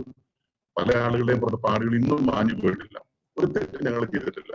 അന്ന് ഏതാണ്ട് 4000 ആളുകൾക്ക് കൊടുക്കുന്നതിന് വേണ്ടിയിട്ട് പെരുന്നാൾ ഷെയർ എടുത്ത് ഒക്കെ സ്വാതന്ത്ര്യപ്പെട്ട ആളുകളാണ് ഇതിലെല്ലാം സംബന്ധിച്ചിട്ടുള്ളത്. ഷെയർ എടുത്ത് രാത്രി ഉണ്ടാക്കി വെച്ച ഏതാണ്ട് എനിക്ക് തോന്നുന്നത് 35 പറ അരിയുടെ ചോറും കറികളും എല്ലാം മാമലശ്ശേരി പള്ളിയുടെ ശവപ്പെട്ടിയിൽ കുഴിച്ചിട്ടു, ആർക്കും കഴിക്കാൻ പറ്റാതെ. അതിനുശേഷം 2012 മെയ് മാസം 15-14 തീയതി മുതൽ പള്ളിയുടെ താഴെ മാർഗക്കാർ ഓർത്തഡോക്സ് വേദ പ്രസ്ഥാനം ചെറിയ ചിരിയും മറ്റു ബുക്കുകളും ഒക്കെ വിൽക്കുന്നതിന് വേണ്ടി കെട്ടിയ സ്റ്റാളില് അന്ന് തുടങ്ങിയ ഒരു പ്രാർത്ഥനാ യജ്ഞം 264 ദിവസം ഈ ദേവാലയത്തിൽ കുർബാന മുടക്കി ശവസംസ്കാരം, അതായത് ഈ പള്ളിയിലെ ഏതെങ്കിലും ഒരു ഓർത്തഡോക്സ് വിശ്വാസി മരിച്ചാൽ ആ ബോഡിയുമായി പള്ളിയിൽ ചെല്ലുന്ന സമയത്ത് പള്ളിയുടെ പൂമുഖത്ത് വെച്ച് ശുശ്രൂഷ നടത്തുന്ന സമയത്ത് പൂക്കി വിളിക്കുകയും തെറി അഭിഷേകം നടത്തുകയും ചെയ്ത് ഈ ശവസംസ്കാര ശുശ്രൂഷയ്ക്ക് ശേഷം ഇറങ്ങിപ്പോകുന്ന വൈദികരെ കേട്ടാൽ ആർക്കും വെറുക്കും. അതായത് ഇതുപോലത്തെ ഒരു മാർക്കറ്റുകളിൽ പോലും ഉപയോഗിക്കാത്ത തരത്തിലുള്ള അസഭ്യഭാഷ നടത്തി ഇറക്കിവിട്ട നിരവധി അനുഭവങ്ങൾ ഈ ഇടവകയിൽ ഉണ്ടായിട്ടുണ്ട്. 264 ദിവസം ദേവാലയത്തിൽ കുർബാന മുടക്കി ഇങ്ങനെ കാര്യങ്ങൾ പോയി, കേസുകൾ തുടർന്ന് പോയി. ഈ 264 ദിവസം പ്രാർത്ഥന നടന്ന സമയത്ത് എന്റെ മാത്രമല്ല, ഇവിടെ ഉള്ള ഓർത്തഡോക്സ് വിഭാഗത്തിൽപ്പെട്ട ആളുകൾ പുറത്തുനിന്ന് വന്ന പട്ടിമറ്റം, കിഴക്കമ്പലം, അതുപോലെ തന്നെ പിറവം തുടങ്ങിയ ഭാഗങ്ങളിൽ നിന്ന് നിരവധി വാഹനങ്ങളിൽ വന്ന ഗുണ്ടകൾ രാത്രി കല്ലുകളും മാരകായുധങ്ങളുമായി ഓരോ വീട്ടുപടിക്കലും പോയി. നമ്മുടെ തൊഴിൽപരമായ ആവശ്യങ്ങൾക്ക് പലപ്പോഴും പുറത്ത് പോവുകയും രാത്രി വൈകി വരികയും അതുപോലെ ഈ കേസ് കുറെ കാര്യങ്ങളൊക്കെ പുറത്തു പോകും. വരുന്ന സമയത്ത് ഓരോ വീടിന്റെ മാത്രമല്ല നിരവധി കുടുംബങ്ങളുടെ വാതിലിൽ പോയി പാതിരാത്രി കൊലവിളി നടത്തുകയും അഭിഷേകം നടത്തുകയും എല്ലാം ചെയ്തു. ഒരു ദിവസം നിവൃത്തിയില്ലാതെ എന്റെയും സുന്ദരക്കൽ പൈലി തുടങ്ങിയുള്ള വിവിധ വീടുകളുടെ വാതിലുകളിൽ പോയി റോഡിലൂടെ പടിവാളും ഒക്കെ വരച്ച് നിവൃത്തികേട് കൊണ്ട് ഞങ്ങൾ വീട്ടിൽ നിന്നും കൈ കിട്ടിയ വാഹനത്തെയും വടിയും ഒക്കെ ആയിട്ട് ഞങ്ങൾ ഇറങ്ങി രാമമംഗലം SIയെ വിളിച്ച് ഞങ്ങൾക്ക് ജീവിക്കാൻ മാർഗമില്ല, ഇതിനൊരു പരിഹാരം ഉണ്ടാക്കണം. അദ്ദേഹം വന്ന് നിങ്ങളൊരു കാരണവശാലും പേടിക്കണ്ട എന്ന് പറഞ്ഞ് ഞങ്ങളൊരു 19 പേര് റോഡിലിറങ്ങിയതിനു ശേഷം പോലീസ് വന്ന വാഹനം കസ്റ്റഡിയിലെടുത്ത് കിഴക്കമ്പലത്തും മറ്റുമുള്ള 5-6 പ്രതികളെ ഈ കേസിൽ അറസ്റ്റ് ചെയ്യുകയും എല്ലാം ഉണ്ടായിട്ടുള്ളതാണ്. ഒരു കാര്യം മനസ്സിലാക്കണം, മാമലശ്ശേരിയിലെ ഈ പ്രാർത്ഥനാ യജ്ഞത്തിന്റെ മറവില് ഞാൻ വിവരാന്വേഷണം, ഞാൻ ഈ രേഖകളൊന്നും ഇപ്പൊ ഹാജരാക്കുന്നില്ല, 28 ക്രിമിനൽ കേസുകൾ മാമലശ്ശേരിയിലെ ഓർത്തഡോക്സ് വിശ്വാസികളെ ആക്രമിച്ചെന്ന് വീടുകളിൽ കയറി കൊല്ലത്തെയും പറഞ്ഞതിനും തെളിവ് വിഷയം നടത്തിയതിനും ഇവിടുത്തെ യാക്കോബായ വിഭാഗക്കാരുടെ പേരിൽ രജിസ്റ്റർ ചെയ്യപ്പെട്ടിട്ടുണ്ട്.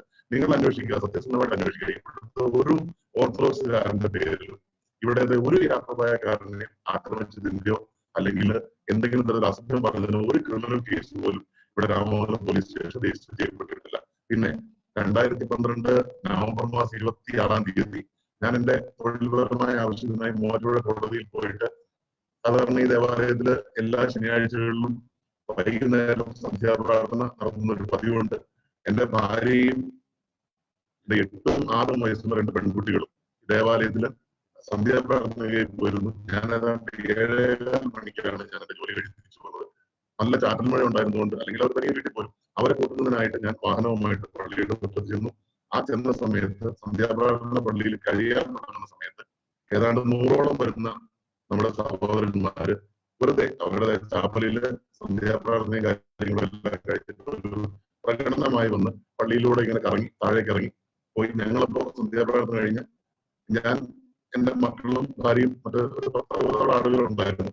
അവർ പതുക്കെ പുറത്തേക്ക് ഇറങ്ങുന്നു. ഞാൻ പുറകെ ഇറങ്ങുന്ന സമയത്ത് എന്നെയും അതുപോലെ തന്നെ ശ്രീ തങ്കച്ചൻ ചിറക്കൽ, സാജു കപ്പേരട്ടെ, പിന്നെ ജോൺ മറീസ് എന്ന സഹോദരൻ, അദ്ദേഹം 45-ാമത്തെ വയസ്സിൽ തലയിൽ ട്യൂമർ ബാധിച്ചത് നമ്മുടെ ഒപ്പമില്ല, മരിച്ചുപോയി. ഇങ്ങനെ ഞങ്ങൾ 4 പേരെ വളരെ ബ്രൂട്ടലായി എല്ലാവരുടെയും മരിക്കും. നിങ്ങൾ നോക്കുക, ഏതാണ്ട് 12 സ്റ്റിച്ചിന്റെ നെറ്റിയിലുണ്ടായിരുന്നു. കല്ലിന് കരിങ്കല്ലിന് ഇടിച്ച് അതുപോലെ ശ്രീ സാജുവിന്റെ തലയുടെ ബാക്കില് 18 സ്റ്റിച്ചുകൾ ഉണ്ടായിരുന്നു. ഞങ്ങൾ ആരെയും ആക്രമിച്ചില്ല, അവർക്ക് ഒരാൾക്കും പരിക്കേൽപ്പിക്കില്ല, ഞങ്ങൾ ഒന്നും ചെയ്തില്ല. ആക്രമിച്ച് ചോരയിൽ കുളിച്ച് ഞങ്ങളെ ഇവിടെ നിന്ന് കൊലഞ്ചേരി ആശുപത്രിയിൽ കൊണ്ടുപോയി. വളരെയധികം ദിവസം ICUവിലും മറ്റുമായി ചികിത്സയിൽ കഴിഞ്ഞു. ഒരു കാര്യം അഭിമാനപൂർവ്വം എനിക്ക് പറയാം എന്ന് വെച്ചാല്, നമ്മുടെ ഈ മലങ്കര സഭയിൽ അങ്ങോളം ഇങ്ങോളം നിരവധി ദേവാലയങ്ങളുമായി ബന്ധപ്പെട്ട് ഇത്തരം പ്രശ്നങ്ങൾ ഉണ്ടാവുകയും നിരവധി നമ്മുടെ സഹോദരങ്ങളും വൈദികരും ആക്രമിക്കപ്പെടുകയും ഒക്കെ ചെയ്യുന്ന സംഭവങ്ങൾ ഉണ്ടായിട്ടുണ്ട്. പക്ഷേ നിങ്ങൾ ഇതിന്റെ ഒരു ചരിത്രം ബഹുമാനപ്പെട്ട റംബാച്ചൻ അറിയാൻ പറ്റും, ഇന്ന് വരെ ഒരു കേസിൽ ഇത്തരത്തിലുള്ള ക്രിമിനൽ ആക്ടിവിറ്റീസ് ചെയ്യുന്ന ആളുകൾക്ക് ആർക്കും ശിക്ഷ വാങ്ങിച്ചു കൊടുക്കാൻ, കൊലപാതകം നടത്തിയിട്ടുണ്ട്, വധശ്രമം നടത്തിയിട്ടുണ്ട്, ഒരു കേസിൽ പോലും സാധിച്ചിട്ടില്ല എന്നുള്ളത് വളരെ, എന്നാൽ ആദ്യത്തെ ഒരു സംഭവമാണ്. അതായത് വിവിധ വകുപ്പുകളിലായിട്ട് ഞങ്ങളെ ആക്രമിച്ച പ്രതികൾക്ക് 6 പ്രതികൾക്ക് 10 വർഷം തടവാണ് ബഹുമാനപ്പെട്ട ഫാസ്റ്റ് ട്രാക്ക് കോടതിയിൽ ഉത്തരവുണ്ടായിട്ടുള്ളത്. ആ കേസ് ഇപ്പോൾ ബഹുമാനപ്പെട്ട ഹൈക്കോടതിയുടെ പരിഗണനയിൽ അപ്പീലിലായിട്ടിരിക്കുകയാണ്. അത് വിചാരണയുടെ സമയമായിട്ടില്ല ആ കാര്യത്തില്. എന്നാൽ ഈ കാര്യങ്ങളെ സംബന്ധിച്ച് ഒരാളോ അന്വേഷിക്കുകയോ ചോദിക്കുകയോ ഒന്നും ഉണ്ടായിട്ടില്ല ഇതുവരെ. ഇതിനൊക്കെ ശേഷം ഇത്രയും നാളത്തിന് ശേഷം 47 വർഷം പള്ളി റിസീവർ ഭരണത്തില് ഞങ്ങൾ ഇവിടെ മാമലശ്ശേരി പള്ളിയിൽ വരുന്ന ഒരു യാക്കോബായ സഹോദരനെയും പള്ളിയിൽ ആരാധനയ്ക്ക് വരുമ്പോൾ തടസ്സപ്പെടുത്തുകയോ ആക്രമിക്കുകയോ യാതൊരുവിധ കാര്യങ്ങളും ചെയ്തിട്ടില്ല. അവരുടെ ആവശ്യം അവര് ആവശ്യപ്പെടുന്ന വൈദികനെ ഇവിടെ പോകാനില്ലെങ്കിൽ എന്നുള്ളതായിരുന്നു. അത് മാത്രമായിരുന്നു. അല്ലാണ്ട് ഞങ്ങൾ ആരെയും ഇവിടെ തടയുകയോ പ്രശ്നം ഉണ്ടാകുമെന്ന് ചെയ്തിട്ടില്ല. ഓരോ ഓർത്തഡോക്സുകാരും മാമലശ്ശേരി ഓർത്തഡോക്സുകാരും ഒരു യാക്കോബായനെ ആക്രമിച്ചിട്ടില്ല. ഞങ്ങൾ ഇതുപോലെ വിവിധ അവസരങ്ങളിൽ വിവിധ തരത്തിലുള്ള വേദനകൾ ഈ ഇടവേളയിൽ ഇതൊക്കെ പോട്ടെ. ഞാൻ പറഞ്ഞത് എന്നെക്കാളൊക്കെ ശരീരത്തിനൊക്കെ മുറിവൊക്കെ നമുക്ക് മനസ്സിലാക്കാം. എന്റെ സെയിം പ്രായമുള്ള എന്റെ കൂടെ പഠിച്ച കുര്യാക്കോസ് സഹോദരൻ ഇവരുടെ പ്രാർത്ഥനയായിരുന്നു വരുന്ന പന്തലില് കെട്ടുകണക്കിന് ഈ പ്രാർത്ഥനയായിരുന്നു കഴിഞ്ഞ് പോയി കഴിഞ്ഞിട്ട് 2-3 മസ്റ്റാവാനിലാണ് ബ്രാൻഡി കുപ്പികൾ ഞങ്ങളവിടെ കയറ്റിവിട്ടത്. പള്ളിയുടെ താഴെ ഭാഗത്ത് കൂട്ടിയിരുന്ന ബ്രാൻഡി കുപ്പികൾ നിരന്തരമായിട്ട് അവിടെ രാത്രി മദ്യപാനവും മറ്റുള്ള കാര്യങ്ങളൊന്നും ഞാനിപ്പോ പറയുന്നില്ല. അപ്പോ ഈ അവിടെ മദ്യപിച്ചിരുന്ന ഈ സഹോദരനോട് സ്വന്തം മകന് സുഖമില്ലാന്ന് പറഞ്ഞ് ഭാര്യ വിളിച്ചു പറഞ്ഞു അമിത വേഗതയിൽ മദ്യപിച്ച് ഇരുന്ന ആ മനുഷ്യൻ അമിത വേദനയിൽ ബൈക്ക് ഓടിച്ചു വന്ന് എന്റെ വീടിന്റെ ഫ്രണ്ടിലുള്ള ഒരു പോസ്റ്റില് പുതിയ ടയറുള്ള ഒരു ബൈക്ക് ഇടിച്ചിട്ട് ആ ടയർ പൊട്ടിത്തെറിയണമെങ്കിൽ അതിന്റെ വേഗത നമുക്ക് ആർക്കും മനസ്സിലാകാത്ത ഒരു കാര്യമുള്ളൂ. അങ്ങനെ ഒരു അപകടം നടന്ന് ആ അദ്ദേഹത്തെ എന്റെ ഫാദറിന്റെ ജ്യേഷ്ഠന്റെ വീടാണ് റോഡിൽ താഴെയാണുള്ളത്. ആ വീട്ടിലെ എന്റെ ഫാദറും അതുപോലെ വല്യപ്പച്ചനും വല്യമ്മച്ചിയും എല്ലാം കൂടി അദ്ദേഹത്തെ താങ്ങിയെടുത്ത് കസേരയിലെടുത്തി പുതിയ തോർത്തെടുത്തോണ്ട് വന്ന് ചോരയും ഛർദിയും എല്ലാം ഊട്ടി ഞങ്ങളെല്ലാവരും കൂടി അയാളെ വാഹനത്തിൽ കയറ്റി ആശുപത്രി കൊടുത്തു. പിറ്റേ ദിവസം മുതൽ എന്റെ വീടിന്റെ വാതിൽ നിരവധി മെത്രാപ്പൊലീത്തമാര് വൈദികര ആളുകൾ പുലർത്തിയും പറച്ചില് ഞാനും എന്റെ അപ്പനും കൂടി കല്ലെറിഞ്ഞ് കൊന്നു എന്ന് പറഞ്ഞ പോലീസ് സ്റ്റേഷൻ മാർച്ച് ആ സമയങ്ങളിലൊക്കെ ഞങ്ങൾ അനുഭവിച്ച നിങ്ങൾ ആലോചിച്ച് നോക്കുക. ആ മനുഷ്യനെ എന്റെ ഒപ്പം പഠിച്ച സഹോദരനായ കുര്യാക്കോസിനെ എന്റെ മകളും ഈ കുര്യാക്കോസിന്റെ മകനും എല്ലാം ഒന്നിച്ച് അംഗൻവാടിയിൽ പഠിച്ചതാണ്. അവിടെ ആ കുഞ്ഞുങ്ങളെ പോലും പരസ്പരം സംസാരിക്കാൻ പോലും പറ്റിയാതെ ഞങ്ങൾ എന്തോ വലിയ കൊലപാതകം ചെയ്തു എന്ന് പറഞ്ഞുകൊണ്ട് പുത്തൻകുരിശ് പോലീസ് സ്റ്റേഷനിലേക്ക് മാർച്ച് സംഘടിപ്പിച്ചു. 500ഓളം ആളുകൾ ഞങ്ങളെ അറസ്റ്റ് ചെയ്യുമെന്ന് പറഞ്ഞുകൊണ്ട്. ഇത്തരത്തില് ഞങ്ങൾ ഇവിടെ അനുഭവിച്ചിട്ടുള്ള പീഡനങ്ങൾക്ക് ഞങ്ങളിന്നും ഒരിക്കലും ഈ കാര്യങ്ങളിലൊന്നും വടക്കോ തെക്കോ കിഴക്കോ പടിഞ്ഞാറോ ഇതൊന്നും ഞങ്ങൾ കണ്ടിട്ടില്ല. ഞങ്ങളെ മാലങ്കര സഭ എന്നുള്ള ആ ഒരു ഒറ്റ ആണ്ടിൽ നിന്നുകൊണ്ടാണ് ഞങ്ങൾ എല്ലാ കാര്യത്തിലും പങ്കെടുത്തത്. ഞങ്ങളോട് പലപ്പോഴും ഞങ്ങൾക്ക് ഈ കാര്യങ്ങളിലൊക്കെ ഞാൻ പറയുമ്പോൾ ഒരിക്കലും ഞാൻ അങ്ങനെയുള്ള ഒരു ഫലഭേദമായിട്ട് വിക്ക് പറഞ്ഞതൊന്നും പറയാൻ ഞങ്ങളുടെ ഈ കാര്യങ്ങളിൽ ഏറ്റവും അധികം സഹായിച്ചിട്ടുള്ള ആളുകൾ എന്ന് പറഞ്ഞാല് നിരണത്തിൽ നിന്നുള്ള കുറച്ച് ചെറുപ്പക്കാര് ശ്രീ ജിജോയുടെ നേതൃത്വത്തില് ഞങ്ങൾ ഇവിടെ വളരെയധികം പ്രതിസന്ധികള് അവർ തല്ലാനൊന്നും വന്നല്ല ഞങ്ങളോടൊന്ന് ചേർന്ന് നിൽക്കാൻ ഇവിടെ പലതവണ സ്വന്തം കയ്യിൽ നിന്ന് വാഹനം വിളിച്ച് അവരിവിടെ വന്ന് ഞങ്ങളോടൊപ്പം ചേർന്നിട്ടുണ്ട്. അതുപോലെ തന്നെ അങ്കമാലിൽ നിന്നുള്ള അലക്സ്, ടോമി, അതുപോലെ തന്നെ അജു അങ്ങനെയുള്ള കുറച്ച് സഹോദരന്മാര് ഞങ്ങൾ ആരും ക്ഷണിക്കാതെ ഞങ്ങളുടെ വേദനയിൽ പലപ്പോഴും വന്ന് ഞങ്ങളുടെ സമീപ ഇടപെടലൊക്കെ നിരവധി ആളുകളുണ്ടായിരുന്നു. അവരാരും ഇങ്ങോട്ടും വന്നിട്ട് പോലും ഇല്ല. ഇത്തരത്തിലുള്ള നിരവധി പീഡനങ്ങൾ ഏറ്റവും അധികം മാനസികമായും ശാരീരിക പീഡനങ്ങൾ കൂടുതൽ മാനസിക പീഡനങ്ങളായിരുന്നു. ഇങ്ങനെയെല്ലാം ഞങ്ങൾ സഹിച്ചിട്ടുണ്ട്. ഇപ്പോഴും ഞങ്ങൾ അവരാരും പ്രതികരിച്ചിട്ടില്ല, ഒന്നും ചെയ്തിട്ടില്ല. ഇപ്പോ ഒരു കാര്യം മനസ്സിലാക്കണം, ഇന്ന് മാമലശ്ശേരി പള്ളിയിൽ 300 ഇടവകക്കാരുണ്ട്. ഓർത്തഡോക്സ് വിഭാഗത്തില് ഇടവക ഈസ്റ്റുണ്ട്. കൃത്യമായിട്ട് ആ കാര്യങ്ങൾ നടക്കുന്നുണ്ട്. മുമ്പ് എന്റെയൊക്കെ ഓർമ്മ വരുന്ന നാളില് വളരെ ചുരുക്കം ഇടവകങ്ങൾ ഉണ്ടായിരുന്നു. നമ്മൾ നടക്കുന്ന വഴിയുടെ സത്യവും നീതിയും മനസ്സിലാക്കി നിരവധി കുടുംബങ്ങൾ നമ്മളോടൊപ്പം ചേർന്ന് നിൽക്കുന്നുണ്ട്. ഇനിയും പല ആളുകളും ഓരോരുത്തരൊക്കെ ആയിട്ട് ഇടവകയോട് ചേർന്ന് പോകുന്നുണ്ട്. ആ വരുന്ന ആളുകളെ എല്ലാവിധ ബഹുമാനത്തോടും കൂടി നമ്മൾ ചേർന്ന് നിർത്തുന്നുണ്ട്. പിന്നെ അവര് പള്ളിയുടെ സമീപം 2-3 കോടി രൂപ മുടക്കി ആളുകളുടെ പക്കൽ നിന്ന് വലിയ തുക പിരിച്ച് വലിയൊരു ദേവാലയവും വലിയൊരു പ്രോപ്പർട്ടി ഒക്കെ ആയിട്ട് അവർക്ക് വരുമ്പോൾ അതിന്റെ കൂടെ ആളുകൾ വിറ്റുന്നതിന് ശേഷം സമാധാനം എന്ന് പറയുന്നത് അത് എല്ലാ അർത്ഥത്തിലും ശരിയായിരിക്കണം. നമ്മളാരും ഒരിക്കലും സമാധാനത്തിന് എതിരായിരുന്നില്ല, സമാധാനത്തിനെതിരായിട്ട് നിന്നിട്ടില്ല, പ്രവർത്തിച്ചിട്ടില്ല. ഇതൊക്കെയാണ് എനിക്ക് പറയാനുള്ളത്. അതുകൊണ്ട് നമ്മുടെ ഇവിടെ അനുഭവിച്ച് ഇവിടെയുള്ള സാധാരണ വേദനകൾ അനുഭവിച്ച ആളുകളോട് നമ്മൾ പെട്ടെന്ന് ഈ സമാധാനം എന്ന് പറയുന്നത് നമ്മളൊക്കെ മനുഷ്യരാ, നമുക്ക് അതിൻ്റെതായുള്ള ബുദ്ധിമുട്ട്. ഈ ഒരു വീട്ടിലൊരു ഈ പള്ളിയുടെ താഴെയുള്ള സാജു എന്ന് പറയുന്ന ആ ഒരു മനുഷ്യന്റെ ഭാര്യയുണ്ട്. 265 ദിവസം ഒരു 500 തെറി ഈ അറപ്പുള്ള തെറി കേൾക്കാതെ ആ സ്ത്രീ മുറ്റം പഠിക്കാൻ പുറത്തിറങ്ങാൻ മാർഗമില്ല, വീടിന് പുറത്തേക്ക് ഇറങ്ങാൻ മാർഗമില്ല. പുറത്തുനിന്ന് വരുന്ന ആളുകള് അവരോട് സത്യം പറയുന്നു. പല ദിവസങ്ങളിൽ ഞങ്ങൾ കുറച്ച് ചെറുപ്പക്കാര് അവിടെ പോയിരുന്ന് അവർക്ക് കാവലിരുന്നു, ആ വീടിന് കാവലിരുന്നിട്ടാണ് അവരവിടെ ജീവിച്ചിരുന്നത്. ഇതുപോലുള്ള അനുഭവങ്ങൾ ഒത്തിരി ഉണ്ടായിട്ടുണ്ട്. നമ്മൾ ഒരിക്കലും ഇതൊന്നും ആരും അറിഞ്ഞിട്ടില്ല, ആരും മനസ്സിലാക്കത്തുമില്ല.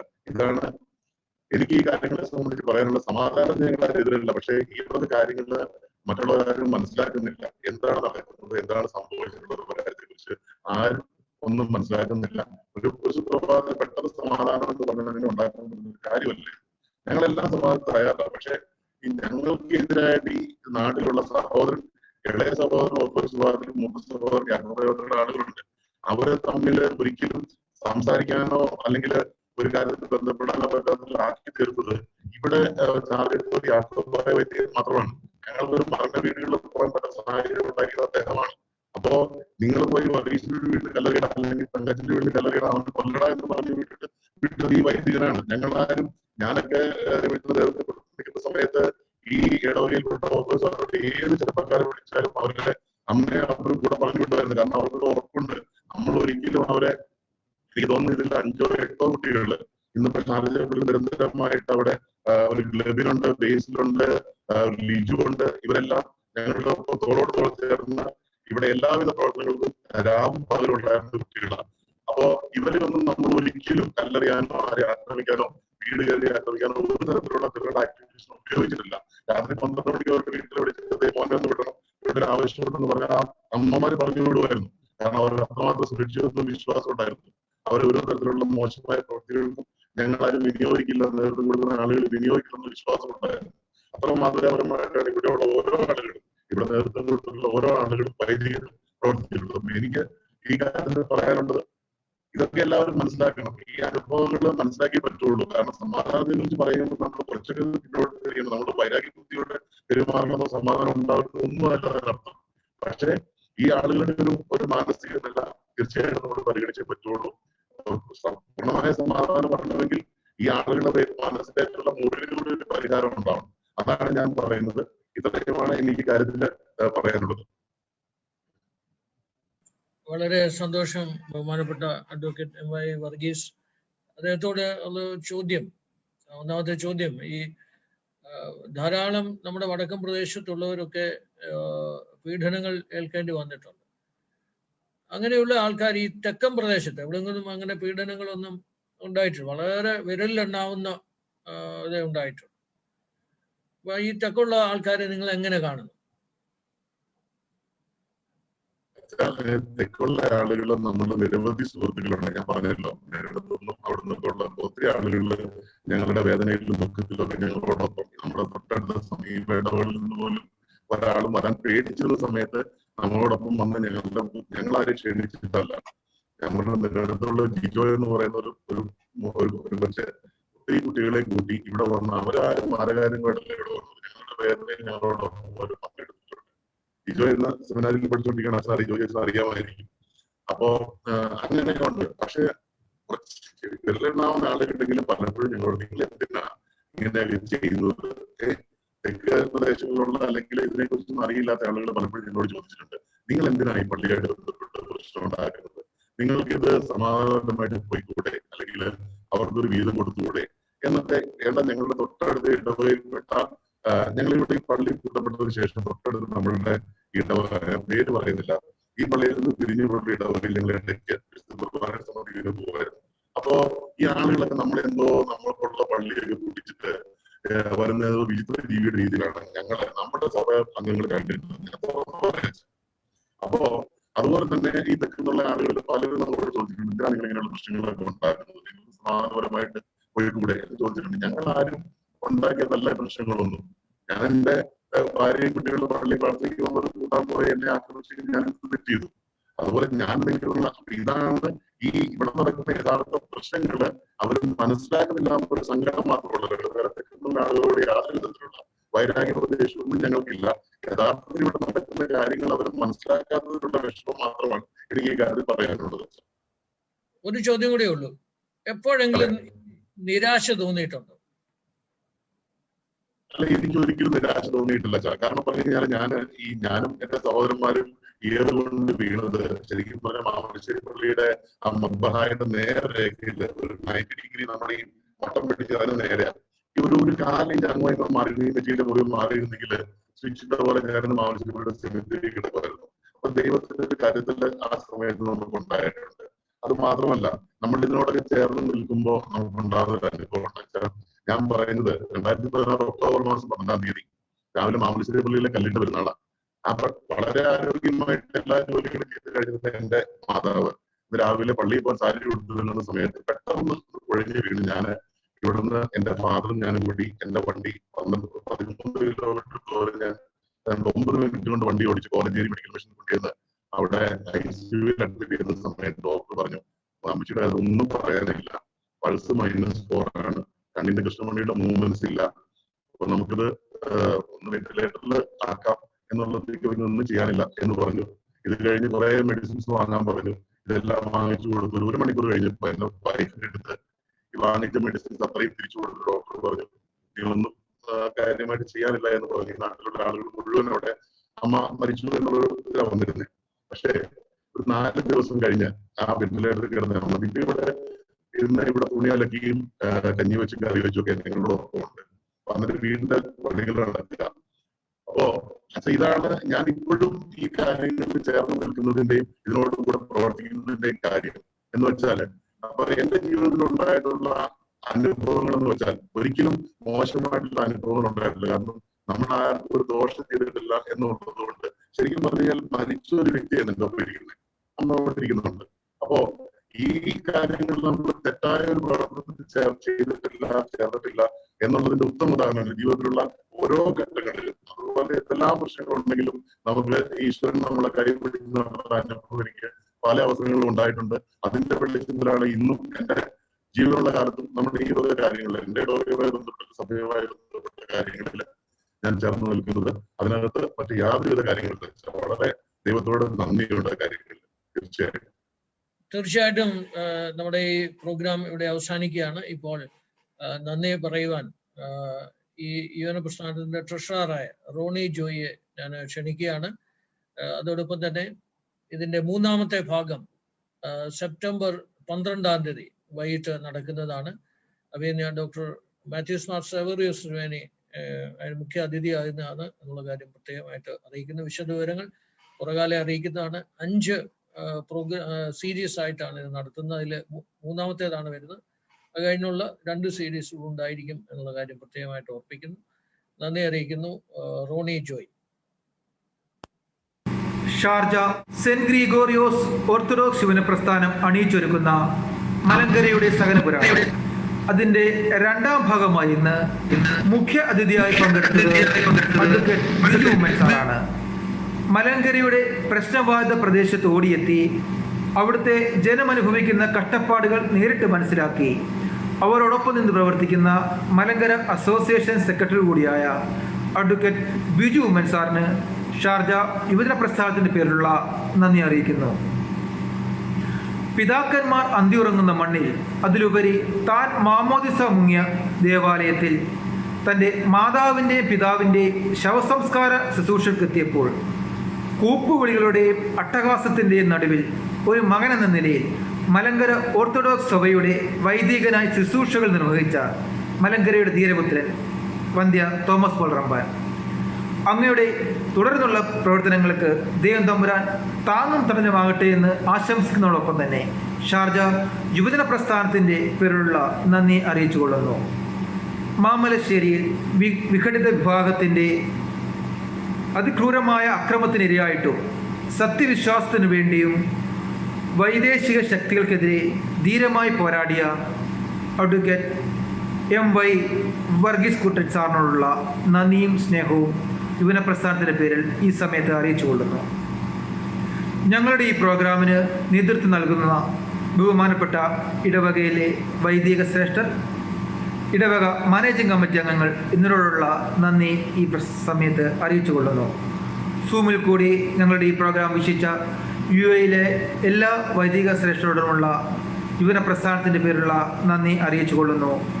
ഞങ്ങളുടെ മീഡിയ പാർട്ണർമാർക്കുള്ള നന്ദിയും അതിനോടൊപ്പം തന്നെ ലോകത്തിൻ്റെ വിവിധ ഭാഗങ്ങളിൽ നിന്ന് ഇത് വീക്ഷിക്കുകയും ചെയ്ത എല്ലാവരോടുമുള്ള നന്ദി ഷാർജ യുവജന പ്രസ്ഥാനത്തിൻ്റെ പേരിൽ അർപ്പിക്കുന്നു.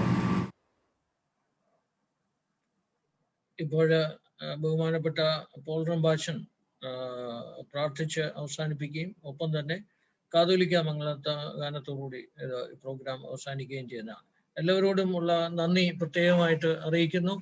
ആദ്യ പ്രോഗ്രാമിൽ ഏകദേശം 20,000 ആൾക്കാരോളം ഇത് ലൈവായിട്ട് കണ്ടു എന്നുള്ളത്. അതിനുശേഷം തുടർന്നും ആൾക്കാർ ധാരാളം പേര് ഇത് കാണുകയും പല സമൂഹ മാധ്യമങ്ങളിലൂടെ ഇത് പ്രചരിക്കുകയും ചെയ്തിട്ടുണ്ട്.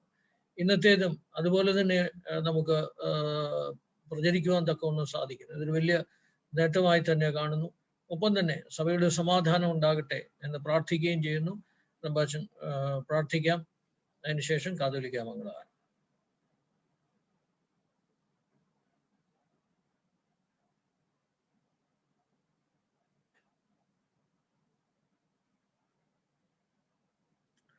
പിതാവാം ദൈവത്തിന്റെ സ്നേഹവും ഏകജാതന്റെ കൃപയും പരിശുദ്ധാത്മാവിന്റെ സംബന്ധവും സഹവാസവും ഇതിൽ സംബന്ധിച്ച എല്ലാവരുടെ മേലും ഇതുമായി അധ്വാനിച്ച എല്ലാവരുടെ മേലും ഇപ്പോഴും എല്ലായ്പ്പോഴും എന്നേക്കും ഉണ്ടായിരിക്കുമാറാകട്ടെ.